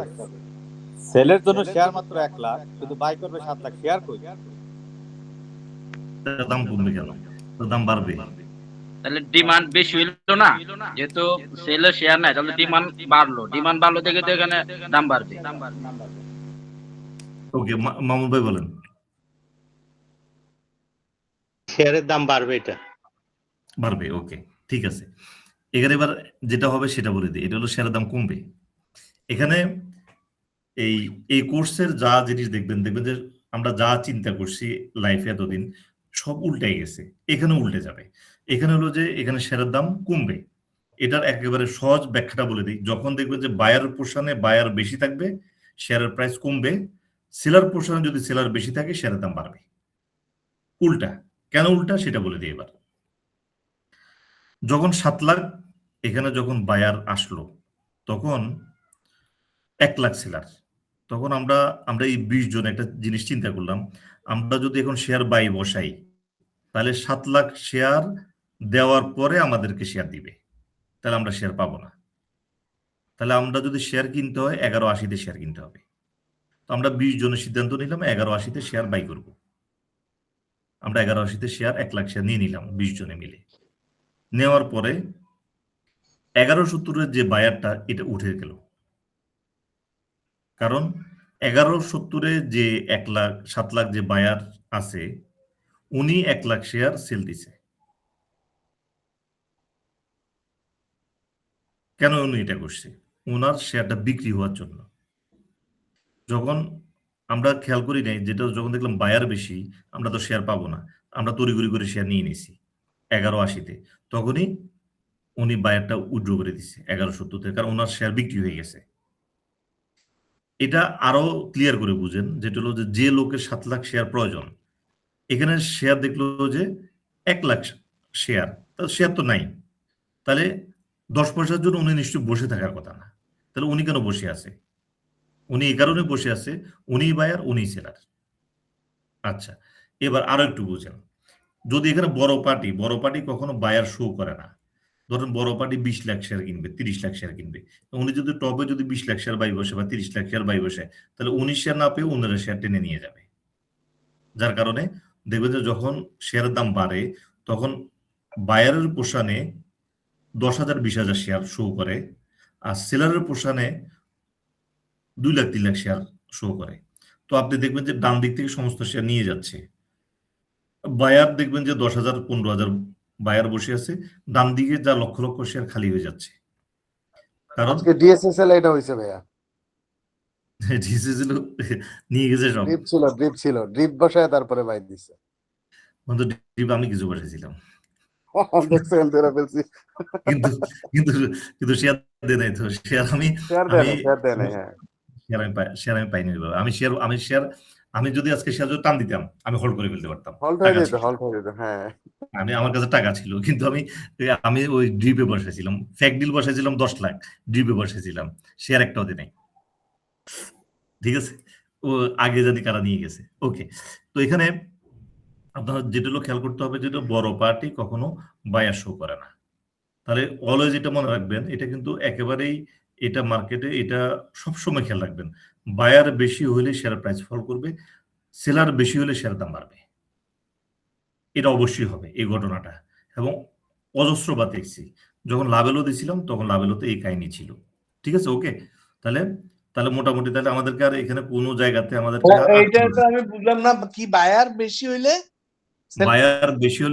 শেয়ার প্রাইস ফল করবে, কেন সেলার স্যার? বায়ার বেশি হলে দাম বাড়বে না স্যার? না, কমবে। বায়ার বেশি হলে শেয়ার দাম কমবে, কারণ হলো বায়ার বড় পার্টি কখনো বায়ার শো করে না। সেলার বেশি হলে শেয়ার দাম বাড়বে, উল্টা হবে, উল্টা। শুধু এই কথাটা মনে রাখেন, উল্টা। ঠিক আছে, এখন এবার বাই পলিসির যে 4টা ধাপ সেটা আবার বলে দিই। একটা হলো ইন্ডেক্স অ্যানালাইসিস। আপনারা এতদিন যতদিন শেয়ার বাই করছেন, যা করার করছেন, কিন্তু এরপর থেকে, আজকের পর থেকে যখনই শেয়ার বাই করবেন, প্রথমে ইন্ডেক্স অ্যানালাইসিস করা ছাড়া শেয়ার বাই করবেন না। এটা হলো প্রথম আপনাদের কাজ। ইন্ডেক্স অ্যানালাইসিস কেন করবেন? ইন্ডেক্স আপনাকে পারমিশন দিবে শেয়ার বাই করার জন্য, দেন বাই করবেন। ইন্ডেক্স যদি পারমিশন না দেয় শেয়ার বাই করার জন্য, আপনি শেয়ার বাই করবেন না। এটা এই কারণে, কারণ অনেকেই বলে যে শেয়ার মার্কেট যেদিকে যাক আমার শেয়ারের দাম বাড়লে হইলো, কাকতলীয়ভাবে একবার বাড়তে পারে, কিন্তু ইন্ডেক্স ডাউন হইলে আপনার শেয়ার না সবার শেয়ারই ফল করবে। যার কারণে আপনার যে কাজটা করতে হবে সেটা হলো আপনি অলওয়েজ খেয়াল করবেন যে ইন্ডেক্স অ্যানালাইসিস ছাড়া শেয়ার বাই করা যাবে না। তাহলে ইন্ডেক্স অ্যানালাইসিসের মধ্যে 2টা জিনিস দেখলেন, ইন্ডেক্স পজিটিভ কিনা, আপট্রেন্ড কিনা। শেয়ার অ্যানালাইসিসও শেয়ার পজিটিভ কিনা, আপট্রেন্ড কিনা। তারপর নিউজ দেখবেন, কোনো নিউজ থাকা যাবে না। এরপরে মার্কেট ডেপথ দেখবেন, কোনো কিছু যদি সবই ভুলে যান মার্কেট ডেপথের, শুধুমাত্র ভিউ আপ লাস্ট বেশি এটা দেখে শেয়ার বাই করবেন। ভিউ আপ যদি 1170 হয় আর লাস্ট ট্রেড প্রাইস যদি 1180 হয়, তখনও শেয়ার বাই করা যাবে না। ভিউ আপ যদি 1170 হয়, লাস্ট ট্রেড প্রাইস যদি 1180 হয়, তাহলে শেয়ার বাই করা যাবে না। কারণ হলো অনেকে কি করে, ম্যানিপুলেশন করে। একটা প্রশ্ন ছিল, মানে ভিউ আপ জিনিসটা আসলে একটু volume weighted average price, volume weighted average price, view আপের মিনিং এটা হলো যে সকাল 10টা থেকে শুরু করে, যদি আপনি একটার সময় যদি মার্কেট দেখেন, তো সকাল 10টা থেকে 1টা পর্যন্ত তার এভারেজ প্রাইস ছিল এটা, ভিউ আপটা। হ্যাঁ, তো আপনি যখন দেখবেন যে কোনো কিছু মনে নাই, শুধু দেখবেন যে ভিউ আপ থেকে মার্কেট প্রাইস বেশি হলে শেয়ার বাই করবেন। ভিউ আপ যদি 1170 হয়, মার্কেট প্রাইস যদি 1180 হয়, তখনও শেয়ার কিনবেন না। কেন? কারণ হলো অনেকে একটা শেয়ার কিনে আপনাকে দেখাবে ভিউ আপ থেকে প্রাইস বেশি, এই কারণে ন্যূনতম 10 পয়সা একটা গ্যাপ নিয়ে রাখবেন। ভিউ আপ 1190 মার্কেট প্রাইস কিনেন, সমস্যা নেই। কিন্তু 1180-তে হলে অনেক সময় একটা শেয়ার কিনে আপনাকে দেখাবে ভিউ আপ থেকে মার্কেট প্রাইস বেশি, তখন আপনি ফাঁদে পা দিবেন, বুঝছেন? তো তাহলে এই হলো যে আমাদের হলো বাই পলিসি। এই বাই পলিসিটা আপনাকে যদি, হ্যাঁ খান সাহেব বলেন। আমার 2টা কোশ্চেন আছিল শোয়েব ভাই, sorry for interrupt. Actually one question হচ্ছে, ইন্ডেক্স অ্যানালাইসিস করার সময় আপনি 21 ডেজ কেন করলেন? এটা কি আমি বাড়াতে এক্সটেন্ড করতে পারি বা রিডিউস করতে পারি? আর সেকেন্ড কোশ্চেন হচ্ছে, আমি ভিউ গো আপ দেখে যে করব, এটা যদি ইকুয়াল হয়, লাস্ট প্রাইস এবং ভিউ আপ যদি ইকুয়াল হয়, তাহলে আমি বাই করব কিনা? না, আপনি 10 পয়সা বেশি হলে বাই করবেন না। ওকে, থ্যাংক ইউ সো মাচ। আর ইন্ডেক্সটা কি অ্যাকচুয়ালি 21 ডেজ স্ট্যান্ডার্ড, নাকি আমি এক্সটেন্ড করতে স্ট্যান্ডার্ড? আপনি যেগুলো বাড়াইতে পারেন, কমাতে পারেন। আমি বাড়াই কমাই দেখছি যে 21 days fine. Okay, thank you so much. Okay, তাহলে আমাদের হলো যে এখন আপনার কাছে মনে হতে পারে যে এই যে আমরা যে বাই পলিসিতে 4টা ধাপ দেখলে কত দিন সময় লাগবে বা কতক্ষণ সময় লাগবে একটা শেয়ার অ্যানালাইসিস করতে। 400 শেয়ার, 400 শেয়ারের ভিতরে যদি আমি 4টা করে ধাপ দেখি, index analysis, share analysis, news, market depth, তাহলে তো অনেক সময়ের প্রয়োজন। কত সময় লাগবে একটা শেয়ার অ্যানালাইসিস করতে? 30 সেকেন্ড সময় লাগবে ফার্স্ট টাইমে, যারা আপনারা যখন করবেন। আর যখন মার্কেট চতুর্থটা স্যার কি বললেন? মার্কেট বুঝিনি, আবার বলেন। Index analysis, share analysis, news analysis, চতুর্থটা কি? Market depth. Market depth. Depth, জি। আপনি যখন এই 4টা ধাপ দেখবেন তখন আপনার কাছে মনে হবে যে একটা শেয়ার অ্যানালাইসিস করতে মনে 2-4-5 মিনিট সময় লাগতে পারে, এরকম মনে হতে পারে। না, 30 সেকেন্ড সময় লাগবে সর্বোচ্চ। প্রথম যখন আপনি একটা শেয়ার অ্যানালাইসিস করবেন, নিউজ দেখবেন, এই ইন্ডেক্স অ্যানালাইসিস করলেন, শেয়ার অ্যানালাইসিস করলেন, নিউজ, মার্কেট ডেপথ, 30 সেকেন্ড সময় লাগবে একটা শেয়ার মার্কেট অ্যানালাইসিস। ডেপথটা কিভাবে? মার্কেট ডেপথটা কোনটা আমি বুঝলাম না। মার্কেট ডেপথ তো বায়ার এবং সেলার, যেটা হলো যে আপনি ওই যে ডিসিএফস এর মধ্যে পাবেন। ও মার্কেট ডেপথ বায়ার এবং সেলার যেখানে শো করে প্রাইস এবং বায়ার এবং সেলার, ওইটা। তো এখানে আপনি কি করলেন, যখন আপনি একটু এক্সপার্ট হয়ে যাবেন তখন সর্বোচ্চ 10 সেকেন্ড সময় লাগবে একটা শেয়ার অ্যানালাইসিস করতে, 10 সেকেন্ড। সুতরাং আপনার কাছে এখন মনে হতে পারে একটু বেশি, মনে শেয়ার, নিউজ, মার্কেট ডেপথ 4টা অ্যানালাইসিস করতে করতে মনে 2 লাগবে একটা শেয়ার। না, 30 সেকেন্ড সময় লাগবে ইনিশিয়ালি, পরবর্তীতে যখন একটু আপনি এক্সপার্ট হয়ে যাবেন তখন 10 সেকেন্ডের মধ্যে 5 সেকেন্ডও লাগবে কোনো কোনো শেয়ার। তাকালেই বুঝবেন যে শেয়ারের দাম বাড়বে না কমবে। ঠিক আছে, এই হলো আমাদের হলো বাই পলিসি এবং সেল পলিসি। কোনো কোশ্চেন থাকলে বলেন, কারণ এটা একটু ক্লিয়ার হয়ে যান। এরপর আমরা এই টেকনিক্যাল অ্যানালিসিসে যাব। লাস্টের প্রাইস মানে 0.10 হলে বাই করা যাবে না, 20 হলে বাই করা যাবে। মার্কেট ডেপথটা স্যার একটু করেন, এটা ক্লিয়ার। আপনি বললেন উল্টা টুল্টা, এগুলো একটু আচ্ছা, একটু এটা রিকার করে দিচ্ছি, রিকার করে দিয়ে তারপর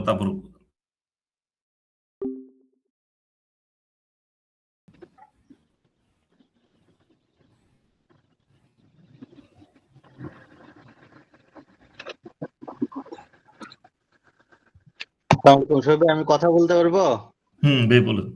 আচ্ছা, আপনি বললেন ভিউ অফ 11.7 এবং মার্কেট প্রাইস যদি 11.9 হয় শেয়ার বাই করার জন্য, কিন্তু এটার রেঞ্জ যদি আরো বেড়ে যায়, যেমন ভিউ অফ 11.7, মার্কেট প্রাইস হলো 12.1 বা 12.3, সেক্ষেত্রে আমরা কি বাই করব কি করব না? ছিলাম সেটা হলো যে যৌক্তিক রেট কত, যে একটা শেয়ার আমি বাই করবো সেটা যৌক্তিক রেট কত। যেমন 10 টাকা শেয়ার হইলে আমরা কত রেটে আসলে বাই করা উচিত। যদি আপনার হয় 10 টাকা, যদি মার্কেট প্রাইস হয় তাহলে সর্বোচ্চ 10 টাকা 20 পয়সা পর্যন্ত, অথবা সর্বোচ্চ 30 পয়সা পর্যন্ত আপনি এন্ট্রি দিতে পারেন। 20 টাকা শেয়ার হলে আপনি সর্বোচ্চ 20 টাকা 50 পয়সা পর্যন্ত এন্ট্রি দিতে পারেন। এতে কি হবে, আপনার লসের পসিবিলিটি কমে আসবে। তো তখন যদি আপনি দেখেন যে একটা শেয়ার ভিউ আপ থেকে যে যদি দেখেন যে 50-60 পয়সা বেশি, তো আপনি দেখেন যে তার যৌক্তিক যে গতকালকে যে ক্লোজিং প্রাইস থেকে কত পয়সা বেশি, ওইটা হিসাব করে তখন কিনবেন। আচ্ছা, আইডিয়ালি আমি 20 থেকে 30 পয়সার মধ্যে থাকার চেষ্টা করব। অর্থাৎ হলো মানে 20 পয়সা মানে হলো যে 2% বা 3% শেয়ার দাম বাড়ায় কেনা যেতেই পারে, কিন্তু তার মানে যে 7-8% শেয়ার দাম বাড়ায় শেয়ার কেনা যাবে না। আচ্ছা, থ্যাংক ইউ জি। ওকে, এখন আমরা যেটা দেখবো এটা হলো যে এটা কি বলে টেকনিক্যাল অ্যানালিসিস। টেকনিক্যাল অ্যানালিসিস একেবারেই র থেকে শুরু করব। টেকনিক্যাল অ্যানালিসিস, হ্যাঁ,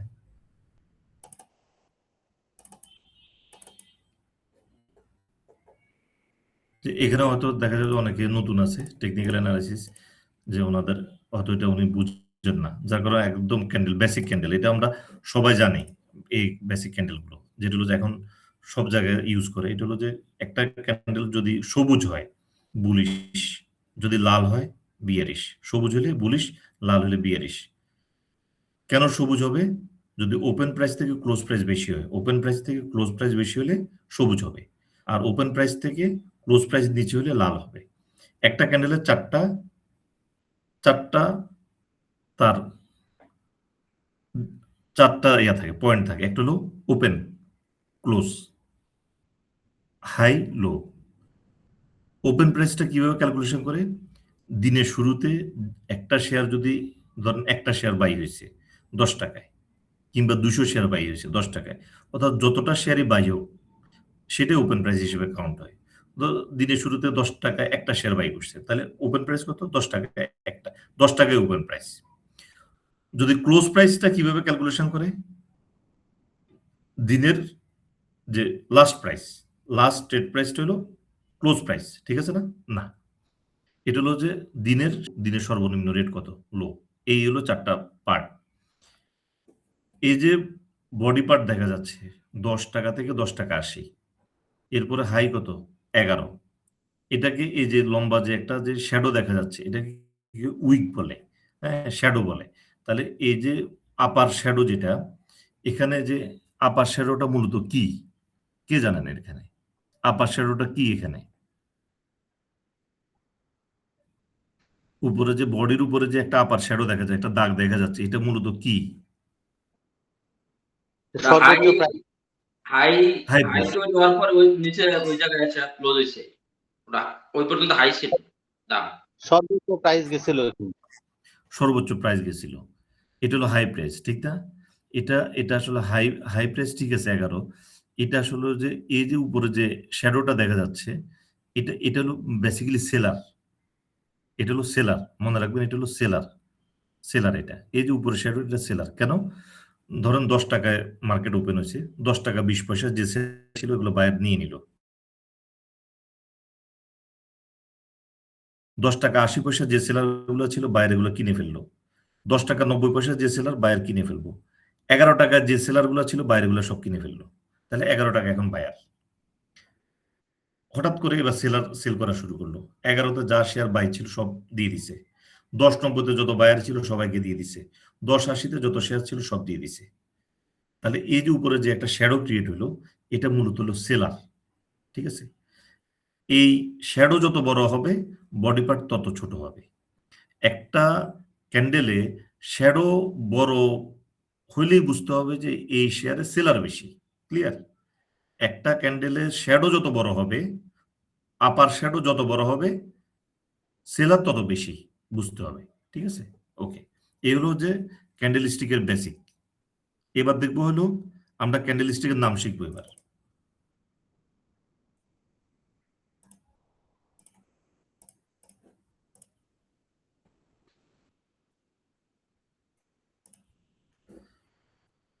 এটা হলো যে এখানে আমরা 6টা ক্যান্ডেল আছে।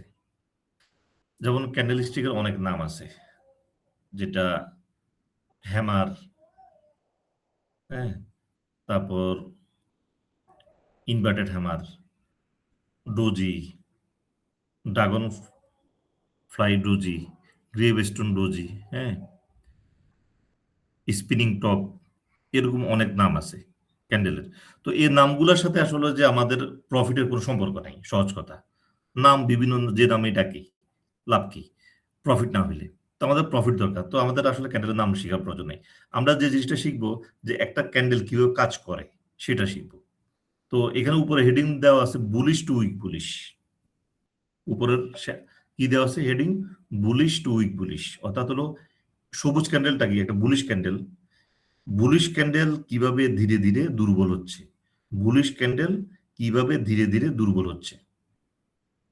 তো দেখেন 1 আর 2, দেখেন 1 আর 2 হলো স্ট্রং বুলিশ ক্যান্ডেল। 1 আর 2 স্ট্রং বুলিশ ক্যান্ডেল।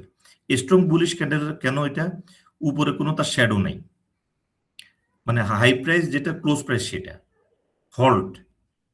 অর্থাৎ হলো এখানে কোনো সেলার নাই। তার মানে 1 এবং 2 স্ট্রং বুলিশ ক্যান্ডেল। 3 এবং 4 কিছুটা দুর্বল, বডিটা একটু ছোট হয়ে আসছে, আপার শ্যাডোটা একটু বড় হওয়া শুরু হয়েছে। মানে আপার শ্যাডোটা মানে মিনিং হলো যে এখানে সেলার। 3 এবং 4, 5 এবং 6 বডি পার্ট একেবারেই ছোট, শ্যাডোটা তার বডি পার্টের 4 থেকে 5 গুণ বড়। এখানে 5 এবং 6, এই 5 নাম্বার ক্যান্ডেলটাকে বলে হলো ইনভার্টেড হ্যামার, অর্থাৎ হলো হাতুড়ি, উল্টা হাতুড়ি। হাতুড়ির মাথা উপরে থাকে, এখানে মাথাটা নিচে, এই কারণে এটা হলো ইনভার্টেড হ্যামার। আর 6 নাম্বারটাকে বলে হলো গ্রেভস্টোন ডোজি। এটার আসলে হলো যে বেসিক্যালি এটা এই ক্যান্ডেল যেটা আমি দিছি, এটা হলো যে সবুজ দেখানোর জন্য আমি 10 পয়সা বাড়াই দিছি। 10 টাকা 10 টাকা থেকে 10 টাকা 10 করে দিছি। আর এটা বেসিক্যালি ক্যান্ডেলটা হয় হলো 10 টাকায় ওপেন, 10 টাকায় ক্লোজ, তো যাতে কনফিউশন না থাকে এটা যে একটা বুলিশ ক্যান্ডেল, এই কারণে আমি 10 পয়সা বাড়াই দিয়েছি যাতে গ্রিন শো করে। তো এখানে 5 এবং 6 এই দুইটা ক্যান্ডেলের দিকে একটু ভালোভাবে তাকান। এই দুইটা ক্যান্ডেল বাজারের ইন্ডেক্স ক্যালকুলেশনে কাজে লাগে এবং এই দুইটা ক্যান্ডেল চার্টের পজিশন অনুযায়ী তার বিহেভিয়ার চেঞ্জ করে। সে কিন্তু বুলিশ ক্যান্ডেল, সবুজ ক্যান্ডেল, বুলিশ, কিন্তু চার্টের পজিশন অনুযায়ী সে কোনো সময় বুলিশ, কোনো সময় বিয়ারিশ, দুই রকম তার মোটিভ, সে দুই রকম বিহেভিয়ার তার। অর্থাৎ হলো প্রথম যে ক্যান্ডেল এটা বুলিশ ক্যান্ডেল, এটা পিওর বুলিশ ক্যান্ডেল, এটা চার্টের পজিশন অনুযায়ী সে চেঞ্জ করে না তার বিহেভিয়ার, কিন্তু 5 এবং 6 তার বিহেভিয়ার চেঞ্জ করে চার্টের পজিশন অনুযায়ী। চার্টের উপরে গেলে সে একরকম, নিচে গেলে সে আরেক রকম ইন্ডিকেশন দেয়। এটা হলো তাহলে 5 এবং 6 এই দুইটা ক্যান্ডেল একটু দেখতে থাকেন, আমি ওই যে ওই ইয়াটা বের করি। 5টা তো হ্যামারের উল্টা, হ্যাঁ, ইনভার্টেড হ্যামার। আর 6 নাম্বারও তো উল্টা হ্যামার না এটা স্যার? এটা হলো, এটাকে বলে গ্রেভস্টোন ডোজি। ডোজি হলো, ডোজি সাইন গুলো হলো প্লাস চিহ্ন আর কি, যেটা ওপেন এবং ক্লোজ প্রাইস একই জায়গাতে হয়। যেটা হলো প্লাস চিহ্ন হয় সেটাকে ডোজি বলে। আর ডোজিতে সাধারণত বডি থাকে না, বডি পার্ট থাকে না। তো এটাকেও যে বডি পার্ট থাকার কথা ছিল না, আমি 10 পয়সা বাড়াই দিচ্ছি যাতে হলো যে আপনাদের বুঝতে সুবিধা হয়। নাহলে আবার এটাকে বলবে যে এটা তো বুলিশ ক্যান্ডেল হয় নাই, সবুজ হয় নাই। সবুজ দেখানোর জন্য 10 টাকা থেকে 10 টাকা 10 পয়সা করে দিছি।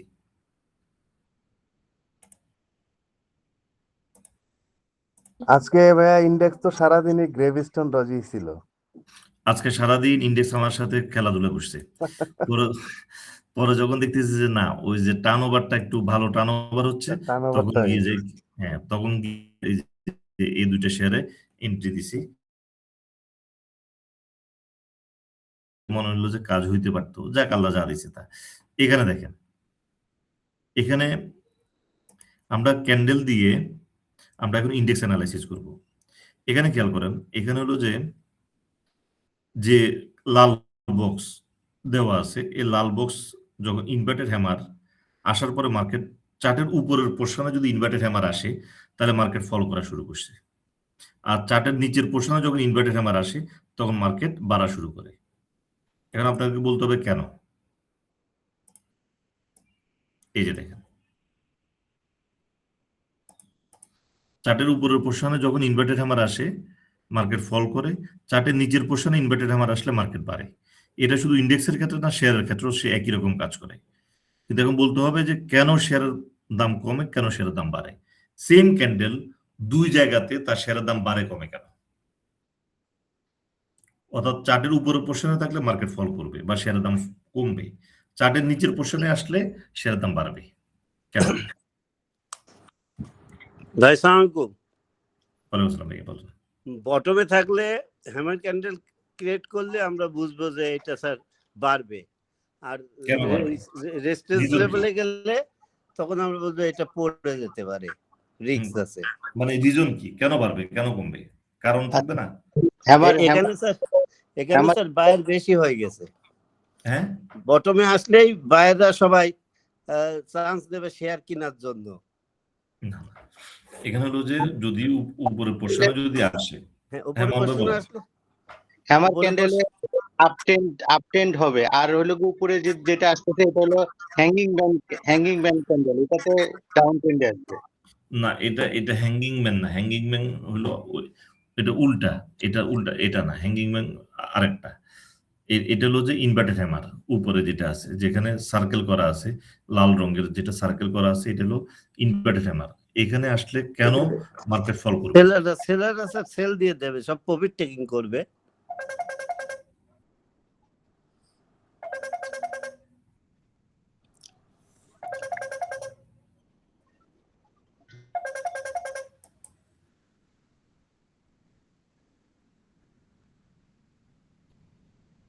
বলেন, উপর আসলে কেন মার্কেট ফল করবে? ওখানে ভলিউম বেশি, এটার জন্য হতে পারে। না, আবার ট্রাই করেন।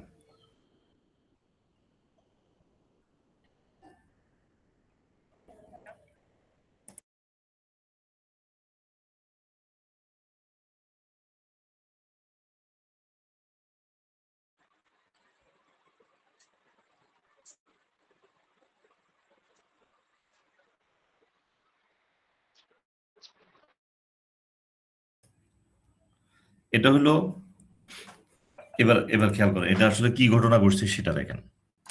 এখানে হলো দেখেন, প্রথম হলো যে এটা, এই যে এই ক্যান্ডেলটা কি বায়ার না? এটা এটা বায়ার, এটাও বায়ার, বায়ার বায়ার, এগুলো বায়ার তো সব। এই সবুজ ক্যান্ডেলগুলো তো বায়ার সব, কেমন? যখন ধরেন আপনার কাছে 10 লাখ টাকা আছে, 10 লাখ টাকা থাকলে আপনি যখন এই ক্যান্ডেলটা যখন আপনি দেখলেন, তখন এটা কি হলো যে আপনি এখানে একটা বাই করছেন, 2 লাখ টাকা বাই করছেন ফার্স্ট ক্যান্ডেলে। সেকেন্ড ক্যান্ডেল আবার 2 লাখ টাকা বাই করছেন, তার 4 লাখ টাকা বাই করছেন, তাহলে আপনার কাছে আছে 6 লাখ টাকা। থার্ড ক্যান্ডেলে আপনি বাই করছেন আরো 1 লাখ টাকার, তাহলে আর আছে 5 লাখ টাকা। এই ক্যান্ডেলে বাই করছেন আরো 2 লাখ টাকার, আপনার কাছে 3 লাখ টাকা আছে। এই ক্যান্ডেলে বাই করছেন আরো 2 লাখ টাকার, আপনার কাছে 1 লাখ টাকা আছে। এই ক্যান্ডেলে আরো 1 লাখ টাকার বাই করলেন, তাহলে আপনার কাছে আর টাকা নেই। অর্থাৎ হলো বড় পার্টি বলেন আর ছোট পার্টি বলেন, সবারই টাকার লিমিটেশন আছে। যখন বায়ার বাই মুডে থাকতে থাকতে যখন উপরে এসে যখন বায়ার দুর্বল হয়ে যায়, তখনই ইনভার্টেড হ্যামার ক্রিয়েট করে এবং মার্কেট ফল করে। অর্থাৎ বায়ার দুর্বল হয়ে গেছে। চার্টের উপরের পোর্শনে ইনভার্টেড হ্যামার আসার মিনিংটা হলো বায়ার দুর্বল হয়ে গেছে। আর চার্টের নিচের পোর্শনে যদি ইনভার্টেড হ্যামার আসে, তখন কি হবে? আপনার কাছে সেলার আছে, আপনার কাছে শেয়ার আছে, 1 লাখ শেয়ার আছে, 1 লাখ শেয়ার আছে। তো আপনি কি করলেন? এখানে আপনি 20,000 শেয়ার বিক্রি করছেন, এখানে 20,000 শেয়ার বিক্রি করছেন, তাহলে 40,000 শেয়ার চলে গেছে। আপনার কাছে 60,000 শেয়ার আছে। এখানে 20,000 শেয়ার সেল করছেন, আর আপনার কাছে 40,000 শেয়ার আছে। এখানে আরো 20,000 শেয়ার বিক্রি করছেন, আপনার কাছে আর 20,000 শেয়ার আছে। এখানে 10,000 বিক্রি করলেন, এখানে 10,000 বিক্রি করলেন, তাহলে আপনার কাছে আর শেয়ার নেই। অর্থাৎ সেলার দুর্বল হয়ে গেছে। তাহলে চার্টের উপরের পোর্শনে যদি ইনভার্টেড হ্যামার থাকে, তার মিনিং হলো বায়ার দুর্বল হয়ে যাওয়া। চার্টের নিচের পোর্শনে ইনভার্টেড হ্যামার থাকলে তার মানে হলো কি সেলার দুর্বল হয়ে যাওয়া। ক্লিয়ার? ঠিক আছে? তাহলে এই কারণে মার্কেট বাড়বে কমবে। বলেন, কারো কোশ্চেন আছে কিনা?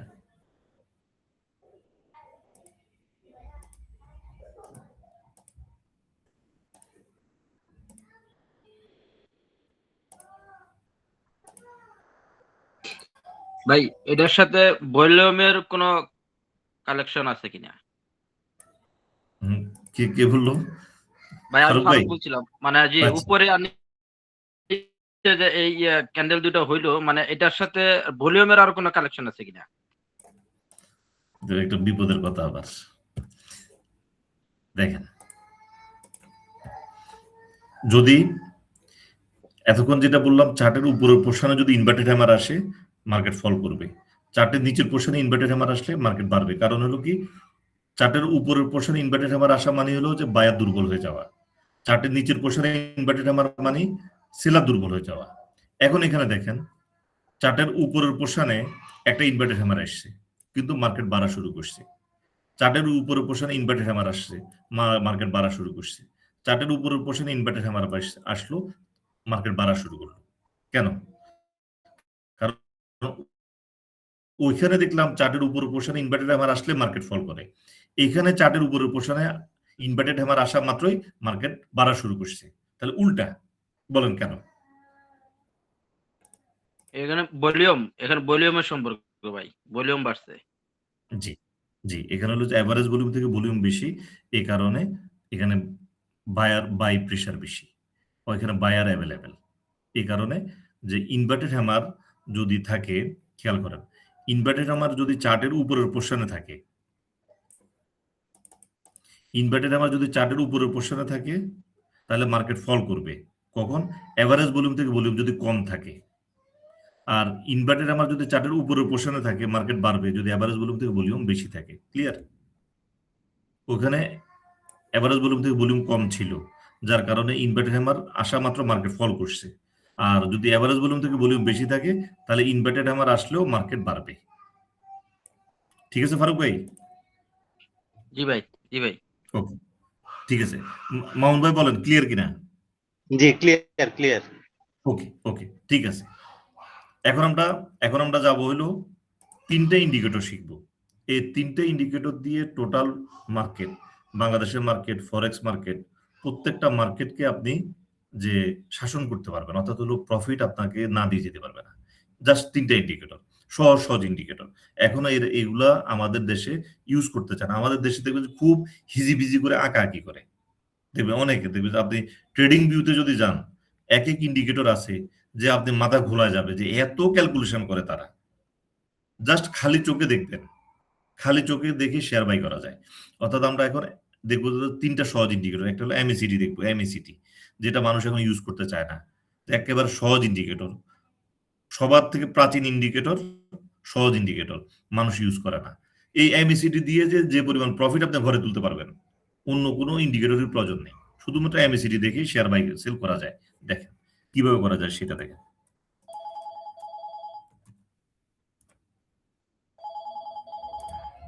জাস্ট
এটা দেখেন, এটা হলো যে এমএসিডি। এখানে যে নিচের পোর্শনে যে 2টা রেখা দেখা যাচ্ছে, এটা হলো এমএসিডি।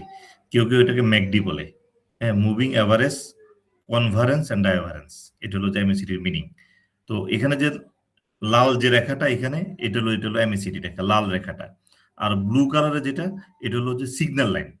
তো এটা কালার কোনো ব্যাপার না, কালার আপনার মন মতো করে দিতে পারেন। এখানে লালটা হলো এমএসিডি রেখা, এটা শুধু মনে রাখেন। লাল রেখাটা এমএসিডি রেখা, এটা আপনি অন্য জায়গায় আবার অন্য কালারও হতে পারে, আপনি শুধু চেঞ্জ করে দিবেন। তো লাল রেখাটা হলো এমএসিডি রেখা, আর সিগন্যাল লাইনটা হলো ব্লু কালারের। এমএসিডি যে ইয়াতে এই রেখাটা, যে ইন্ডিকেটরটা, এটা হলো যে সবচেয়ে প্রাচীন। এটা ধরেন গত 100 বছর আগেও ছিল, আগামী 100 বছর পরেও থাকবে এমএসিডি। এর মাঝখানে অনেক ইন্ডিকেটর আসা যাওয়ার মধ্যে ছিল, কিন্তু এমএসিডি এখনো আছে।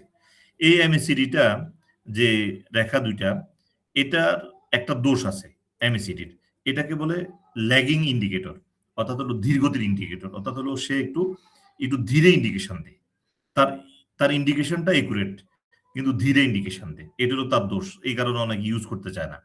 তো আমরা যতগুলো বই পড়ছি এর উপরে, এমএসিডির উপরে, প্রত্যেকটা বইতে একই কথা লিখে আছে, সবাই একই কথা বলে। কি বলছে সেটা, যে এমএসিডি রেখা যখন সিগন্যাল লাইনকে ক্রস করবে নিচে থেকে, এই যে লাল রেখাটা নিচে থেকে যখন সিগন্যাল লাইনকে ক্রস করে উপরের দিকে যাবে, এই ক্রসিংটাকে বলে বাই সিগন্যাল। এই যে ক্রসিং, এটাকে বলে বাই সিগন্যাল। এরপরে এমএসিডি বাড়া শুরু করলো, কেমন, এই যে এমএসিডি বাড়া শুরু করলো, বাড়তে বাড়তে একটা পর্যায়ে যখন এসে কমা শুরু করবে, যখন উপর থেকে নিচের দিকে আসবে, সিগন্যাল লাইনকে ক্রস করবে, এটাকে বলে সেল সিগন্যাল। এটা হলো যে এ পর্যন্ত যত বই আমরা পাইছি, প্রত্যেকটা বইতে এই কথাটা লিখে আছে, ক্রসিং, অর্থাৎ হলো ক্রসিং এ বাই সেল। কেমন, যখন এমএসিডি সিগন্যাল লাইনকে নিচে থেকে ক্রস করে উপরে যাবে, এই যে ক্রসিংটা হইলো, এটা হলো বাই সিগন্যাল। আর এমএসিডি বাড়তে বাড়তে যখন দুর্বল হয়ে যখন নিচের দিকে আসবে, তখন এটা সেল সিগন্যাল। কাকে, সিগন্যাল লাইনকে যখন ক্রস করে নিচের দিকে আসবে, এটা হলো সেল সিগন্যাল। অর্থাৎ যত বইতে আছে এটা এই সূত্রটাই বলা আছে। এটা হলো যে এমএসিডির যে বাই এবং সেলের নিয়ম।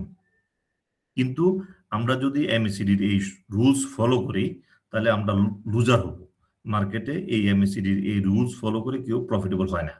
সবাই, প্রত্যেকটা বইতে এই কথা লিখে আছে যে যখনই ক্রসিং হবে সেখানে বাই, কিন্তু এই ক্রসিং দেখে বাই সেল করলে লস আসে, লাভ হয় না।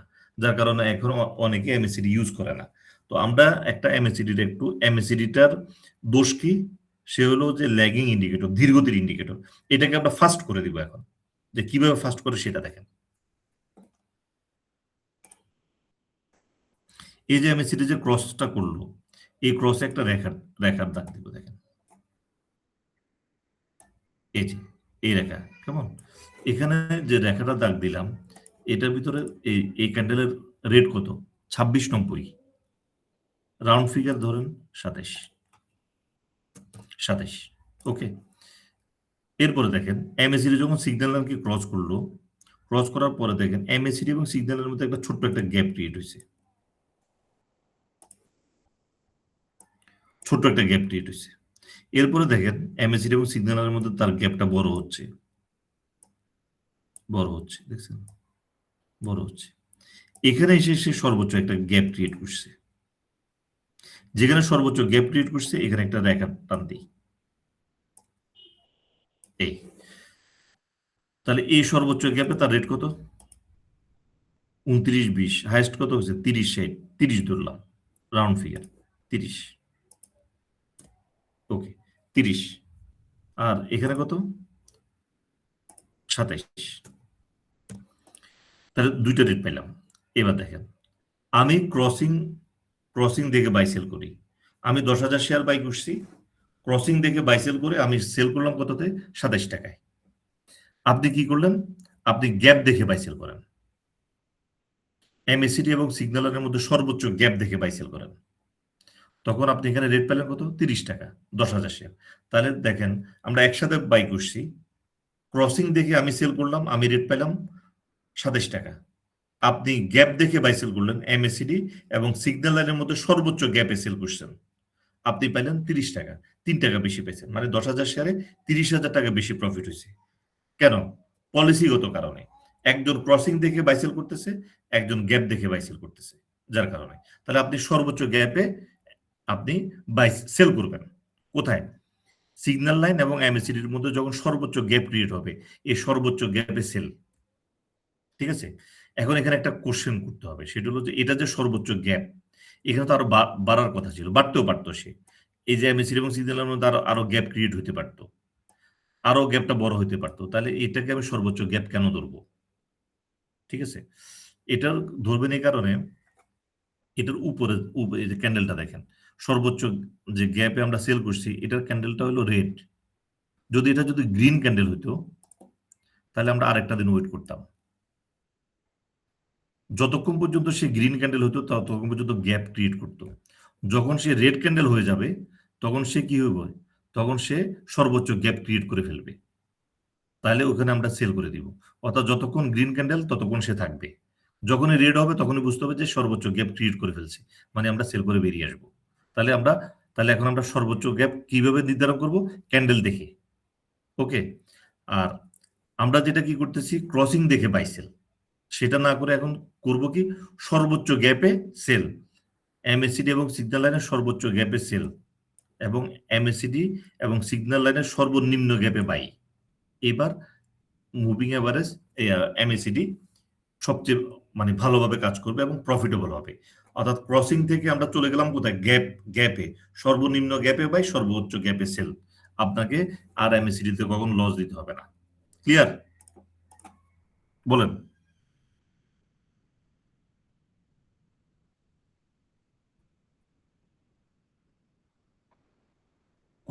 কোশ্চেন না থাকলে অন্যটাতে যাব। না মানে ক্রসিং এ কিনবো আর সর্বোচ্চ গ্যাপে ছেড়ে দিব। গ্যাপ, সর্বনিম্ন গ্যাপে বাই করব, সর্বোচ্চ গ্যাপ সর্বনিম্ন মানে যেখানে ক্রস করতেছে ওই জায়গায় বাই করব, ক্রস করার পরে যে গ্যাপটা ক্রিয়েট হবে ওই জায়গায় বাই করব। জি, আর সর্বোচ্চ গ্যাপে ছেড়ে দিব, সর্বোচ্চ গ্যাপে সেল। ওকে, ঠিক আছে। এবার এখানে ভিতরে আরেকটা জিনিস আছে, এখানে দেখেন এখানে জিরো একটা আছে, জিরো। এই জিরোতে একটা লাইন টানেন, এই যে জিরোতে এটা হলো এমএসিডি জিরো লাইন বলে এটাকে। এই যে জিরো লাইন বরাবর একটা লাইন টানলাম, এটা হচ্ছে যখন কোনো শেয়ার আপনি বাই করতে যাবেন, আপনি খেয়াল করবেন যে এমএসিডি তার জিরো লাইনের নিচে আছে কিনা। নিচে থাকাটা সেফ। তাহলে আপনি তিনটা জিনিস অ্যাড করলেন, সর্বোচ্চ গ্যাপে সেল, সর্বনিম্ন গ্যাপে বাই, এবং এমএসিডি জিরো লাইন নিচে বাই করবেন। মার্কেট আর কখনো আপনাকে লস দিবে না। ক্লিয়ার? Clear sir.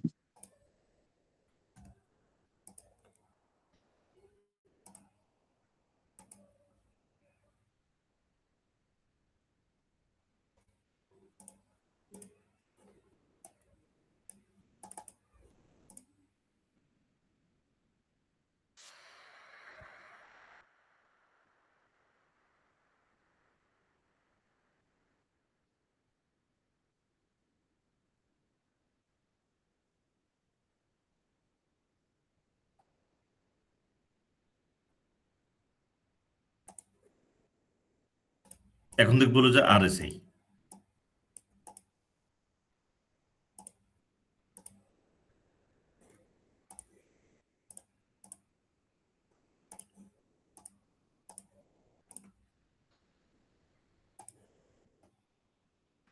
দেখেন আরএসআই টা কিভাবে কাজ করে সেটা দেখেন। এখানে যে এফ আছে, এফ এ চাপ দিব, এখানে লিখবো আরএসআই, রিলেটিভ স্ট্রেংথ ইন্ডেক্স, এখানে ক্লিক করব, relative strength index RSI, F এ চাপ দিলাম, ওকে। এখানে একটা নতুন একটা পাতা আসলো। এখানের ভিতরে এই যে রেখাটা, এই রেখাটাকে আরএসআই বলে, এই রেখাটাকে একটু মোটা করে দিচ্ছি।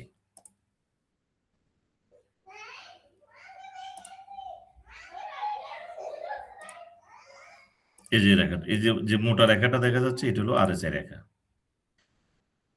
তাহলে এই যে মোটা রেখাটা আরএসআই রেখা।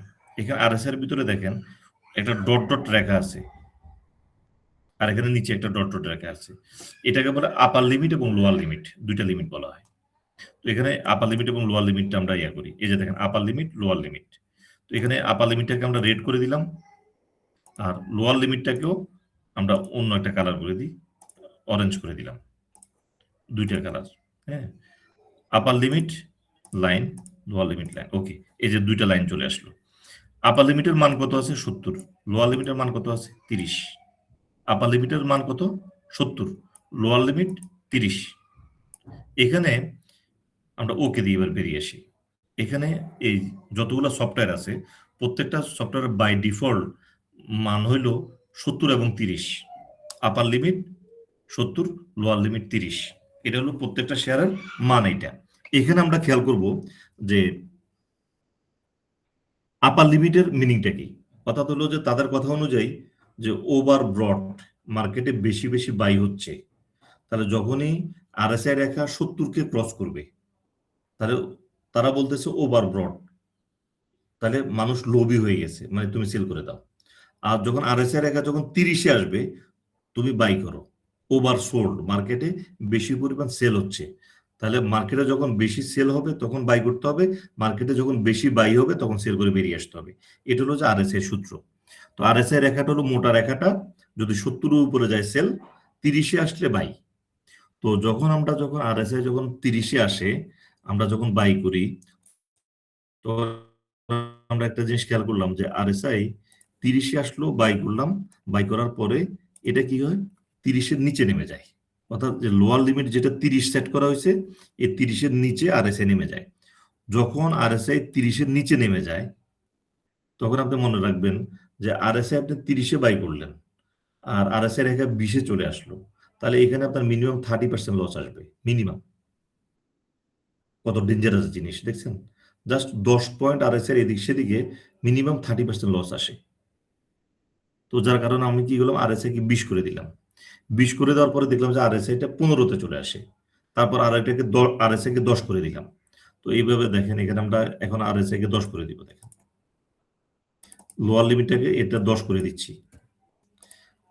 যখন আমরা আরএসআই কে 10 করে দিলাম, তখন আমরা খেয়াল করলাম আরএসআই কখনো 10-কে টাচ করে না। অর্থাৎ RSI by default set up হলো 30। 30-এ সেট করলে 20-এ নেমে যায়, 20-এ থেকেও 15, 12-তে নেমে যায়। কিন্তু আমরা আরএসআই কে সেট করলাম কত? 10-এ। 10 হলে আমরা শেয়ার কিনতে পারি না।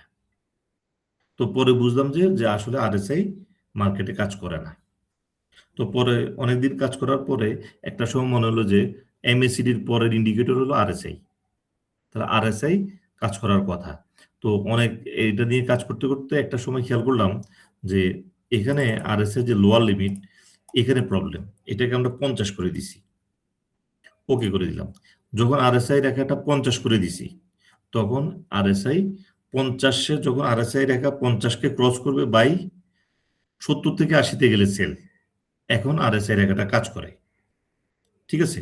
এখন আপনার কাছে মনে হইতে পারে যে আরএসআই রেখা এখানে দেখেন 50 গিয়ে ব্যাক করছে এই পোর্শনটাতে। এই যে দেখেন আরএসআই এখানে 50 গিয়ে ব্যাক করছে, এখানে যেখানে সার্কেল দিয়ে দিছি, এখানে আরএসআই 50 গিয়ে ব্যাক করছে। এখন আপনার কথা হইতে পারে যে আরএসআই 50 গিয়ে তো ব্যাক করছে, তাহলে আমি 50-এ কেন বাই করব, ঠিক না?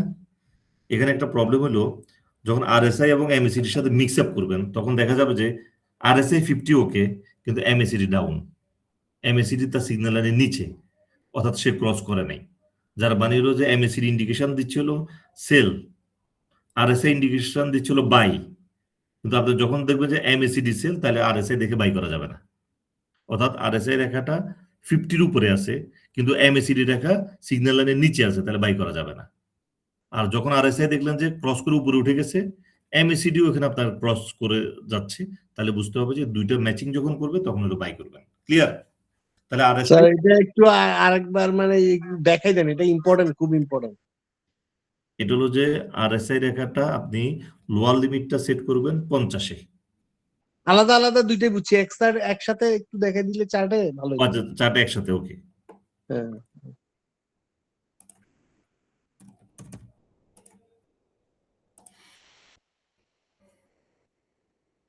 এই যে দেখেন, এই যে এখানে দেখেন আরএসআই এই যে 50-র উপরে, দেখছেন? এই যে এখানে 50-র উপরে পড়ে গেছে।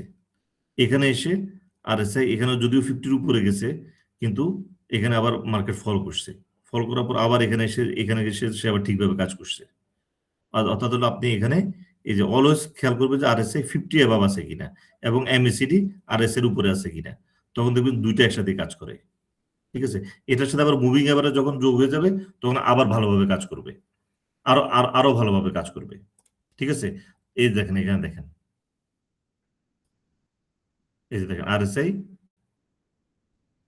এই যে আরএসআই ফল করতেছে, এমএসিডিও ফল করতেছে একসাথে। এই যে আরএসআই এখানে 50-র উপরে উঠে গেছে, দেখেন এখানে 50-র উপরে উঠছে, কিন্তু এমএসিডি কে ক্রস করে নাই, দেখছেন নিচে, তার মানে কি মার্কেট আরো ফল করবে। এইভাবে করে ধরতে হবে, ঠিক আছে। এই হলো আরএসআই এবং এমএসিডি। এবার দেখেন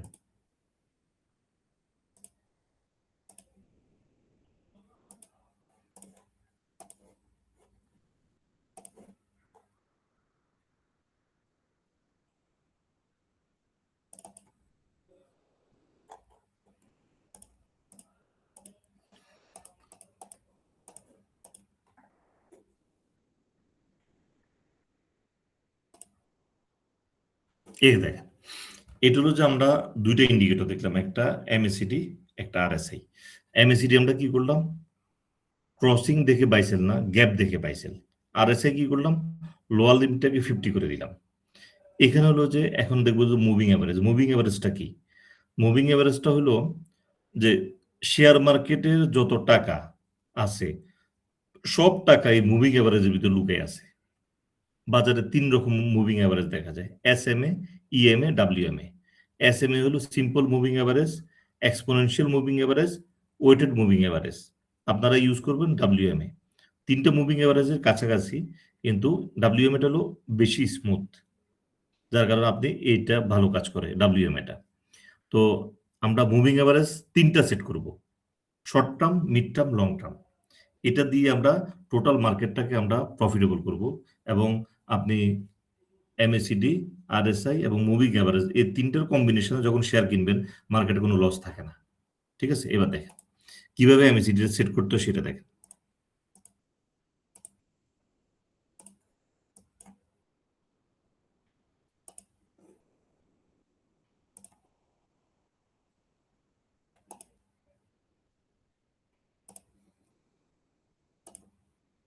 এই যে এফ এ গিয়ে ডাব্লিউএমএ লিখেন, WMA weighted moving average, moving average weighted, click. দেখেন এখানে দেখেন ডাব্লিউএমএ 9 বাই ডিফল্ট সে 9 মানে কি 9 দিন। সেটিং এ যান, সেটিং এ গিয়ে দেখেন এখানে যে স্টাইল আছে, এখানে আমরা আমাদের পছন্দ মতো কালার দিচ্ছি, ব্ল্যাক। ইনপুটে গিয়ে দেখেন লেন্থ আছে হলো 9, মানে 9 মানে কি 9 ডেজ, 9 দিন, 9 দিনের মুভিং এভারেজ, ওকে। তাহলে আমরা একটা দেখেন ক্যান্ডেলকে ঘেঁষে একটা রেখা পাইলাম 9 দিনের, ওকে। আবার দেখেন এফ এ লিখবো WMA, মুভিং এভারেজ ওয়েটেড, আরেকবার ক্লিক করেন, করার পরে দেখেন দ্বিতীয় একটা মুভিং এভারেজ আসলো, সেটাও 9 দিন। স্যার এটা এই যে স্টক না হতে যে এফ ইন্ডিকেশনের ভিতর তো WMA নাই, VWMA আছে। ভিউ আপ WMA আছে, অত দেখেন মুভিং এভারেজ ওয়েটেড এভাবে থাকে, থাকবে না কেন, থাকবে অবশ্যই। হ্যাঁ এটা আছে থাকবে। ভাই, মুভিং এভারেজ আছে, আছে, মুভিং এভারেজ stock ডাইরেক্ট আছে। আছে। আচ্ছা সবটাতে আছে, এটা কমন ইন্ডিকেটর, ঠিক আছে। তাহলে আমরা একটা ইন্ডিকেটর পাইলাম, কেমন। এবার আমরা 2 নম্বর ইন্ডিকেটর দেখেন, তাহলে যে দুইটা ইন্ডিকেটর এখানে দেখেন দুইটাই 9 নেওয়া হয়েছে, বাই ডিফল্ট সে 9 নিচ্ছে, তাহলে দ্বিতীয়টাকে একটু চেঞ্জ করে দেন। স্টাইল যে কালার আছে এই কালার থাকবে। ইনপুটে গিয়ে দেখেন লেন্থ আছে 9, এটাকে আমরা 34 করে দিব, 34 করে দিব, ওকে করবো। দেখেন তাহলে দুইটা ক্যান্ডেল পাইলাম, দুইটা রেখা পাইলাম, দুইটা রেখা পাওয়া গেছে, দুইটা রেখা, এই দেখেন দুইটা রেখা পাওয়া গেছে। তাহলে যেটা ক্যান্ডেলকে ঘেঁষা, এটা হলো শর্ট টার্ম মুভিং এভারেজ 9 দিনের। আকাশি কালারের যেটা, সেটা হলো মিড টার্ম মুভিং এভারেজ 34। তাহলে দুইটা মুভিং এভারেজ দিলাম। এবার 3 নম্বর মুভিং এভারেজ দিব, WMA, moving average weighted, click করেন। বাই ডিফল্ট সে নিচ্ছে কদিন, 9 দিন, সেটাকে সেটিং এ গিয়ে চেঞ্জ করব। কালার আমরা আমাদের পছন্দ মতো কালার দিলাম। ইনপুটে গিয়ে এটা কত আছে 9, এটাকে 89 করে দেন, ওকে। তাহলে আমরা 3টে রেখা পাইলাম, 9 দিন শর্ট টার্ম, 34 দিন মিড টার্ম, 89 দিন লং টার্ম। তাহলে এই 3টা মুভিং এভারেজ দিয়ে আমরা যখন অ্যানালাইসিস করব, প্রত্যেকটা অ্যানালাইসিস আপনার মানে টাকা দিয়ে যেতে বাধ্য এখানে। এবং এই প্যারামিটার 3টা লিখে রাখবেন, এই প্যারামিটার 3টা আপনাকে কাজে দিবে। কি কি? 9, 34, 89। 9 কোনটা? কালোটা, 34 আকাশি, 89 লাল। এখানে মুভিং এভারেজ গুলো কিভাবে কাজ করে সেটা দেখেন। যখন নিচে থেকে 9 দিন 34 দিনকে ক্রস করবে, এই ক্রসিংটাকে বলে বাই। তাহলে একটা বাই ইন্ডিকেশন পেলেন। 34 দিন যখন 89 দিনকে ক্রস করবে নিচে থেকে, আকাশি কালার যখন নিচে থেকে লালটাকে ক্রস করবে, এটা হলো আরেকটা বাই। তাহলে দুটো বাই পাইছেন, তাহলে বাই ইন্ডিকেশন 2টা পাইছেন। এখন আপনি এবার সেল ইন্ডিকেশন যোগ করেন। যখন এই 34 রেখার নিচে ক্যান্ডেল চলে আসবে, তখন বুঝবেন যে সেল। অর্থাৎ 34 রেখার নিচে যদি ক্যান্ডেল চলে আসে, সেল। 34 রেখার উপরে যতক্ষণ ক্যান্ডেল আছে ততক্ষণ আপনি শান্ত থাকতে পারেন, অর্থাৎ হলো শেয়ারের দাম আরো বাড়তে পারে। তাহলে আপনি এখানে 3টা জিনিস পাইলেন। 9 যদি 34কে ক্রস করে নিচে থেকে, আপনি এখানে বাই করবেন। 34 যদি 89 দিনকে নিচে থেকে ক্রস করে, আপনি আবার বাই করলেন। ক্যান্ডেল যতক্ষণ পর্যন্ত 34 রেখার উপরে আছে ততক্ষণ পর্যন্ত সেল করার প্রয়োজন নাই। যখন 34কে টাচ করবে, পড়ে যাবে, তখন আপনি সেল করে বেরিয়ে আসবেন। অর্থাৎ ততক্ষণ পর্যন্ত আপনার অপরচুনিটি থাকবে যতক্ষণ পর্যন্ত 34 উপর ক্যান্ডেল আছে, ঠিক আছে। তাহলে আপনি বাই সেল 2টা পেয়ে গেছেন। তাহলে 9 দিন 34 দিনকে ক্রস করবে নিচে থেকে, বাই। 34 দিন 89 দিনকে নিচে থেকে ক্রস করবে, বাই। 34 কে ক্যান্ডেল যদি ক্রস করে নিচে চলে আসে, সেল। ক্লিয়ার? বলেন, কারো কোনো কোশ্চেন থাকলে বলেন। স্যার আপনি তাড়াতাড়ি বলছেন তো, আমি জিনিসটা ল্যাপটপে বাইর করতেও পারি নাই।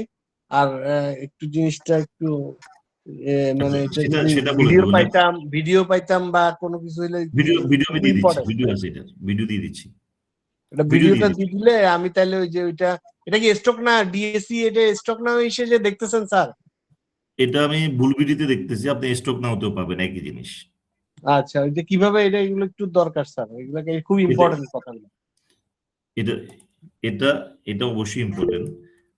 আমি আবার দেখা দিচ্ছি, সমস্যা নেই, এটা তাড়াহুড়োর কিছু নেই।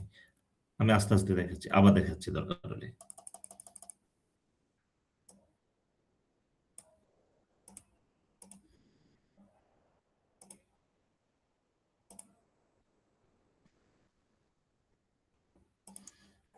এখানে দেখেন, এখানে যেটা বলতেছি হলো 9 দিন যদি 34 দিনকে নিচে থেকে ক্রস করে, সেটা হলো যে বাই। তাহলে আপনি একটা ইন্ডিকেশন পেলেন। 34 যখন 89 দিনকে ক্রস করবে, নিচে থেকে উপরের দিকে যাবে, তাহলে দুইটা ইন্ডিকেশন পেলেন, আবার বাই। যদি ক্যান্ডেল এই যে আকাশি রঙের কালারকে এই দাগটা নিচে চলে আসে ক্যান্ডেল, তাহলে সেল। যতক্ষণ পর্যন্ত ক্যান্ডেল আকাশের উপরে আছে ততক্ষণ পর্যন্ত সেল না করলেও চলবে, অর্থাৎ শেয়ারের দাম বাড়ার সম্ভাবনা থাকবে। তাহলে যতক্ষণ পর্যন্ত 34-এর উপরে ক্যান্ডেল আছে ততক্ষণ পর্যন্ত আপনি শেয়ার রাখতে পারেন। 34-কে টাচ করলেই পরে গেলেই বুঝতে হবে এখানে শেয়ারের রেট টিকবে না। ঠিক আছে, তাহলে আমাদের সেল কোথায়? 34-এর উপরে নিচে আসলেই সেল।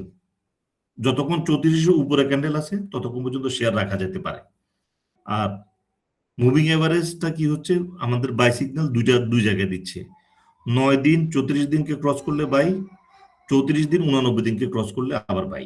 ঠিক আছে, short term, mid term, long টার্মকে ক্রস করবে। এই এখন আমরা দেখব যে আরেকটা জিনিস দেখবো, দেখেন মুভিং এভারেজেরই আমাদের এখানে বড় বড় গেম হয় মার্কেটে, কেমন?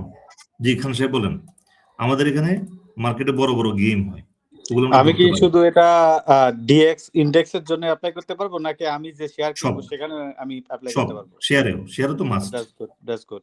ইয়া, ওকে। আমি অলরেডি এখানে আমরা আমি অলরেডি সব শেয়ারে আমি রিসার্চ করে ফেললাম। তো আপনি কেন আজকে এই দুইটা শেয়ার কিনলেন সেটাও আমি ব্যাখ্যা নিজে পেয়ে গেলাম। সো এটা আমার জন্য কি হয়েছে? ঠিক আছে, থ্যাংক ইউ সো মাচ। ওকে, এখন আমরা দেখবো যে কোন শেয়ারে যে বড় র্যালি হয়, তো আমরা র্যালিগুলো ধরতে পারি না। আমরা এই জায়গাতে র্যালিগুলো ধরতে পারবো। দেখেন মুভিং আমার একটা প্রশ্ন ছিল স্যার। হ্যাঁ জি ভাই বলেন।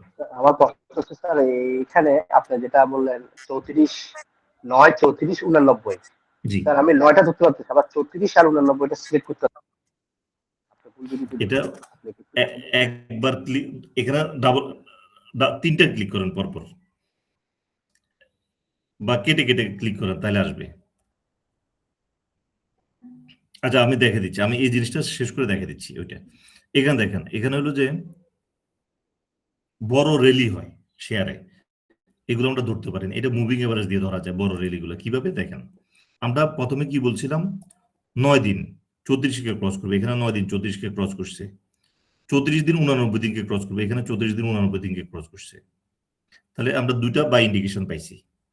এখন আমরা তৃতীয় বাই ইন্ডিকেশন খুঁজবো, সেটা হলো যে এই যে লাল রেখাটা কি 89 দিনের। লাল রেখাকে যখন 9 এবং 34 উভয় ক্রস করবে সেটাকে গোল্ডেন ক্রস বলে। এই যে দেখেন লাল রেখাকে এখানে ক্রস করলো কে? 9 দিন। আবার লাল রেখাকে 89 দিন, দুইটা ক্রস একসাথে হলো পাশাপাশি। যখন দুইটা ক্রস যখন পাশাপাশি হইলো, এই ক্রসিংটাকে বলে গোল্ডেন ক্রস।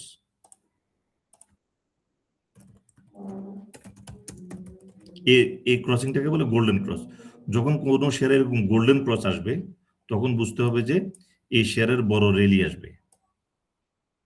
ঠিক আছে, যখন কোনো শেয়ারে গোল্ডেন ক্রস আসবে তখন বুঝতে হবে যে এই শেয়ারে বড় র্যালি আসবে। ম্যাক্সিমাম শেয়ারের ক্ষেত্রে এটা কার্যকরী, সব শেয়ারে হবে না, ম্যাক্সিমাম শেয়ার, এবং পাশাপাশি তার এই ক্রসিংটা হবে 9, অর্থাৎ 89কে 9 এবং 34 উভয় রেখা যখন ক্রস করবে তখন তাকে গোল্ডেন ক্রস বলে।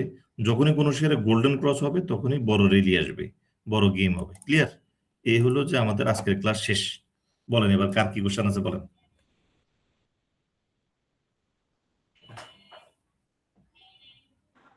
স্যার ওটা যদি একটু দেখাই দিতেন স্যার। ওকে,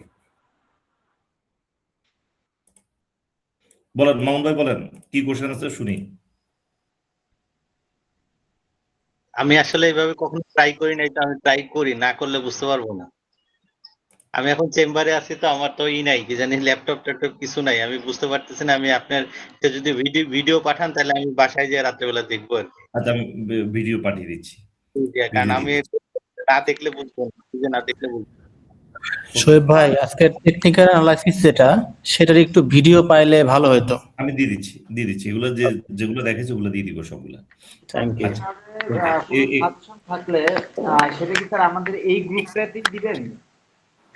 হ্যাঁ, মানে ট্রেডারে যে ধরনের কোনো সাজেশন থাকলে আপনার আর কি, আপনার কোনো ট্রেডারে যদি কোনো সাজেশন থাকে আপনার আর কি, তাহলে কি আমরা এই গ্রুপই পাবো স্যার? যে গ্রুপটা আমাদের দেওয়া? হ্যাঁ পাবেন না কেন, সবসময় পাবেন। আচ্ছা আমি তো বলছিলাম যে একটা শেয়ার দিয়ে কোর্স ফি উঠে দিব, আজকে তো দিছিলাম ড্রাগন সুইটা। জি স্যার। কোথায় ভাইয়া? আমি তো পেলাম না, মানে আপনি ড্রাগন সোয়েটার বললেন, এটা কোন গ্রুপে দিছেন ভাইয়া? আমি কেউ দেখিনি। শোয়েব ভাই, আমাদের যে 46 নাম্বার গ্রুপে এখানে ড্রাগন সোয়েটার ফেক ডিল দিছেন আর কি, ড্রাগন সোয়েটার আমরা পাইনি। ড্রাগন সুইটারটা কোনো বাদ পড়ে গেছে ওখানে না? না ভাইয়া, পাই নাই। আচ্ছা, তাহলে ইয়াতে মনে হয় ফেক ডিল দিছিলাম তাহলে পরে। ঠিক আছে, এটা আমি ওই যে এগুলো কয়েকটাকে মার্চ করে দিব, তাহলে আর অসুবিধা হবে না।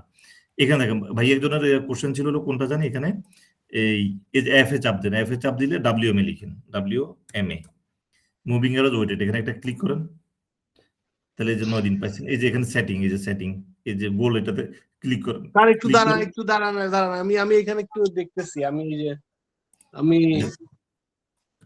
এফএক্স এ দিলাম। হ্যাঁ, WMA লিখেন। WMA দিব না? WMA দিলাম। Moving average, moving average weight আছে, ওটা দিব। হ্যাঁ, এটা ক্লিক করেন। ক্লিক করলে এখানে 9 দিন আসে তো। Login your save lot chart data, এটা আসছে। ও আচ্ছা, এটা লোড চার্ট হলো যে আপনাকে লগ ইন করতে হবে, লগ ইন করলে তারপর আপনি এটা ইয়া করতে পারবেন। ফ্রি লগইন, ফ্রি রেজিস্ট্রেশন, সমস্যা নাই, করে নিলে হবে। ঠিক আছে, তারপর আমি ভিডিও দিয়ে এটা করা যাবে না? ফ্রিতে হয়তো করতে দিচ্ছে না আর কি, ও তো স্টক না হতে মনে হয়। হ্যাঁ।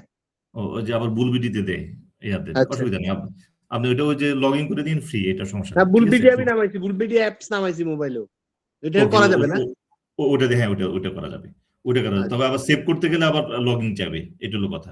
ঠিক আছে, ওকে, তাহলে তাই না? কালকে তো শেষ। আচ্ছা, কালকে আর্লি করলে ভালো হয়, কারণ আমরা তো আসরের নামাজটা পাই না আর কি, কষ্ট হয়ে যায়। আর্লি কটার সময়? কালকে তো আমাদের ট্রেড নেই।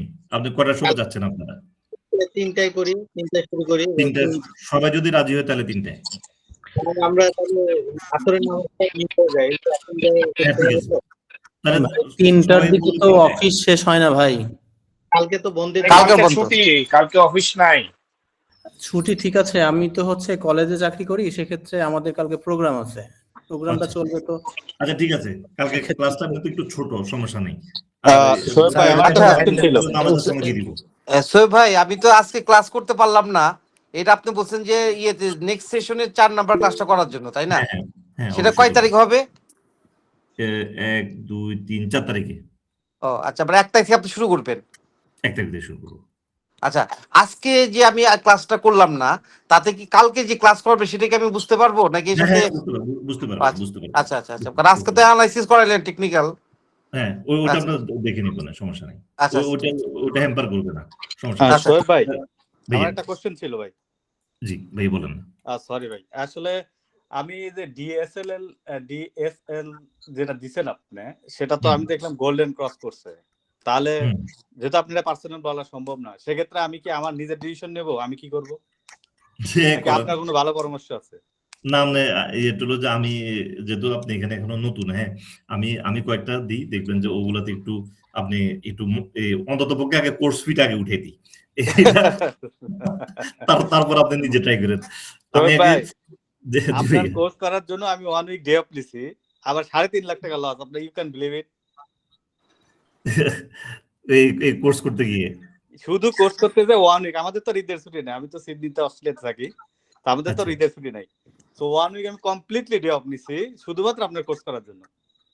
কিন্তু এটা কভার হয়ে যাবে, কারণ আমি চাচ্ছি যে আমি বড় একটা ইনভেস্টমেন্ট করব, এই জন্য আমি নিজেকে আগে ইনফরমেশন গ্যাদার করে বা নিজেকে প্রিপেয়ার করতেছি। যে সম্পর্কে আমার জ্ঞান নাই সে সম্পর্কে তো আমি কাজ করতে পারবো না। আপনি এটা যে কোনো জায়গায় এই লজিকটা যে কোনো মার্কেটে আপনি অ্যাপ্লাই করেন, সব পেপার ইনভেস্ট করলে হবে। স্যার, আজকের ক্লাসটা খুবই ইম্পর্টেন্ট। আমি এই ভিডিওটা চাচ্ছি স্যার, আপনার গ্রুপেই চাচ্ছি, কারণ কি আমি এটা বুলবিডিতে দেখবো। ভিডিওগুলো দিয়ে দিব, যেগুলো দরকার ওগুলো আমি ভিডিও দিয়ে দিব। একটু দিয়ে দিন তো স্যার, খুব উপকার হয়। গ্রুপে দিয়ে দিলে ভালো হয় আর কি, আমরা তো দেখি নাই, তাও দেখে নিব আর কি। গ্রুপে দিয়ে দিব, যেগুলো বাইরে এটা পাবলিশ দরকার নেই, আমরা দেখতে পারলে হইলো। না, ভিডিও যেগুলো ইউটিউবে আমি দিয়ে দিব, এগুলা মানে খন্ড ইয়াগুলো আছে, দিয়ে দিব আমি। ঠিক আছে, গতকালের ক্লাসটা স্যার আমি ওই যে যাওয়ার সময়, আসার সময়, অফিস থেকে আসার সময় শুনছি, তো আমিও অনেকটা আসবো, মানে তৃতীয় ক্লাসটা। আচ্ছা, আবার করে নষ্ট করে নষ্ট এখানে হলো যে এই যে আমরা যে 4টা ক্লাস, আমাদের তো অলমোস্ট কোর্স শেষ হয়ে গেছে, হ্যাঁ, আর আরেকটা ক্লাস আছে। এখন বলেন ইমপ্রুভমেন্ট বলেন কতটুকু হলো এই 4 দিনে বলেন। অনেক কত- স্যার, কত- অনেক অনেক। হ্যাঁ? আমরা মানে এখন একটা মোটামুটি অনেক কিছু জিনিস দেখা কিনি। এগুলো একটু আবার প্র্যাকটিসে রাখা লাগবে। হ্যাঁ বলেন। আগে আগে শুধু নিউজ খুঁজতাম, এখন নিজেই মোটামুটি একটু অ্যাজাম্পশন করি। এই যে এখন আর নিউজ খুঁজতে হবে না, আপনি নিউজ বাজারে দিবেন। বলেন কে সোহেল বলবে? ভাই, এবার কালকে ক্লাস কয়টায় সর্বসম্মতিক্রমে গৃহীত হইলো? কালকে 4টায় আবার 4টায়। আচ্ছা আচ্ছা ওকে, আচ্ছা, ধন্যবাদ। 4টায় ভাই বলেন কে বলবে যে মার্কেটের ইমপ্রুভমেন্ট বলেন। ভাই আমি এই যে ফারুক বলছিলাম ভাই। জি ফারুক ভাই বলেন। আমাদের কুরিয়াতে আমার এক ছোট ভাই সিয়াম নামে একটা ছেলের আপনার কোর্সে আমি ইয়া করে দিচ্ছি, সামনের বেসে হয়তো ভর্তি আপনার লক্ষ্য দিচ্ছিল নাকি, রেফার করছি আমি আপনার কোর্সটা, সিয়াম নামে একটা ছেলে। আমি আপনার কোর্সটা রেফার করছি যে আমি কোর্সটা করতেছি, তুমি করো, ভালো হইব। তো আপনার নক দেওয়ার কথা, সিয়াম নামে একটা ছেলে আর কি। আচ্ছা ঠিক আছে, কুরিয়া থেকে। ওনাকে ফোন করতে বলেন। ঠিক আছে, ওকে। শোয়েব ভাই লিভ করলাম তাইলে? হ্যাঁ লিভ, আমরা আরো 2 মিনিট আছি, আমরা লিভ করতেছি। ভাই একটা কোশ্চেন, ওই যে আপনি যে সফটওয়্যারটা ইউজ করলেন এমি ব্রোকার, এটা কি লাইসেন্স সফটওয়্যার? এটা হলো যে পেড, কিন্তু এটা হলো যে এটা একটা ডিএলএল ফাইল চেঞ্জ করা। এটা লাগলে আমি দিয়ে দিতে পারবো। এটা এখনো আমার কাছে মানে সবার কাছে আছে। এটা লাগলে আমি যে গ্রুপে দিয়ে দিব, সমস্যা নেই। একটু কাইন্ডলি দিন প্লিজ। ওকে ওকে, এটা হলো এটাকে ফিট করাইতে হবে ডাটা। এটা প্রবলেম হলে জায়গায় ফিট করাইতে হয়, কিন্তু স্যার আপনাকে তো 9/34/89 জিনিসটা দেখালেন না স্যার, একটু যদি দেখেন। 9/34/89 ওইটা স্যার মানে 9টা আসে, 34/89 আসতেছে না স্যার, একটু যদি দেখাই দিতেন স্যার। 34 আসবে, আমি ভিডিও দিয়ে দিব, ভিডিও দিকে করেন 34 আসবে। হ্যাঁ ঠিক আছে, আমি দিয়ে দিচ্ছি। ঠিক আছে, ওকে। তাহলে আজকে এই পর্যন্ত, 6টা বেজে গেল, আর 4 মিনিট আছে। হ্যাঁ তাহলে আজকে বিদায় নিই, কালকে ঠিক আবার 4টায়। ঠিক আছে, আসসালামু আলাইকুম। ওকে জি, আসসালামু আলাইকুম।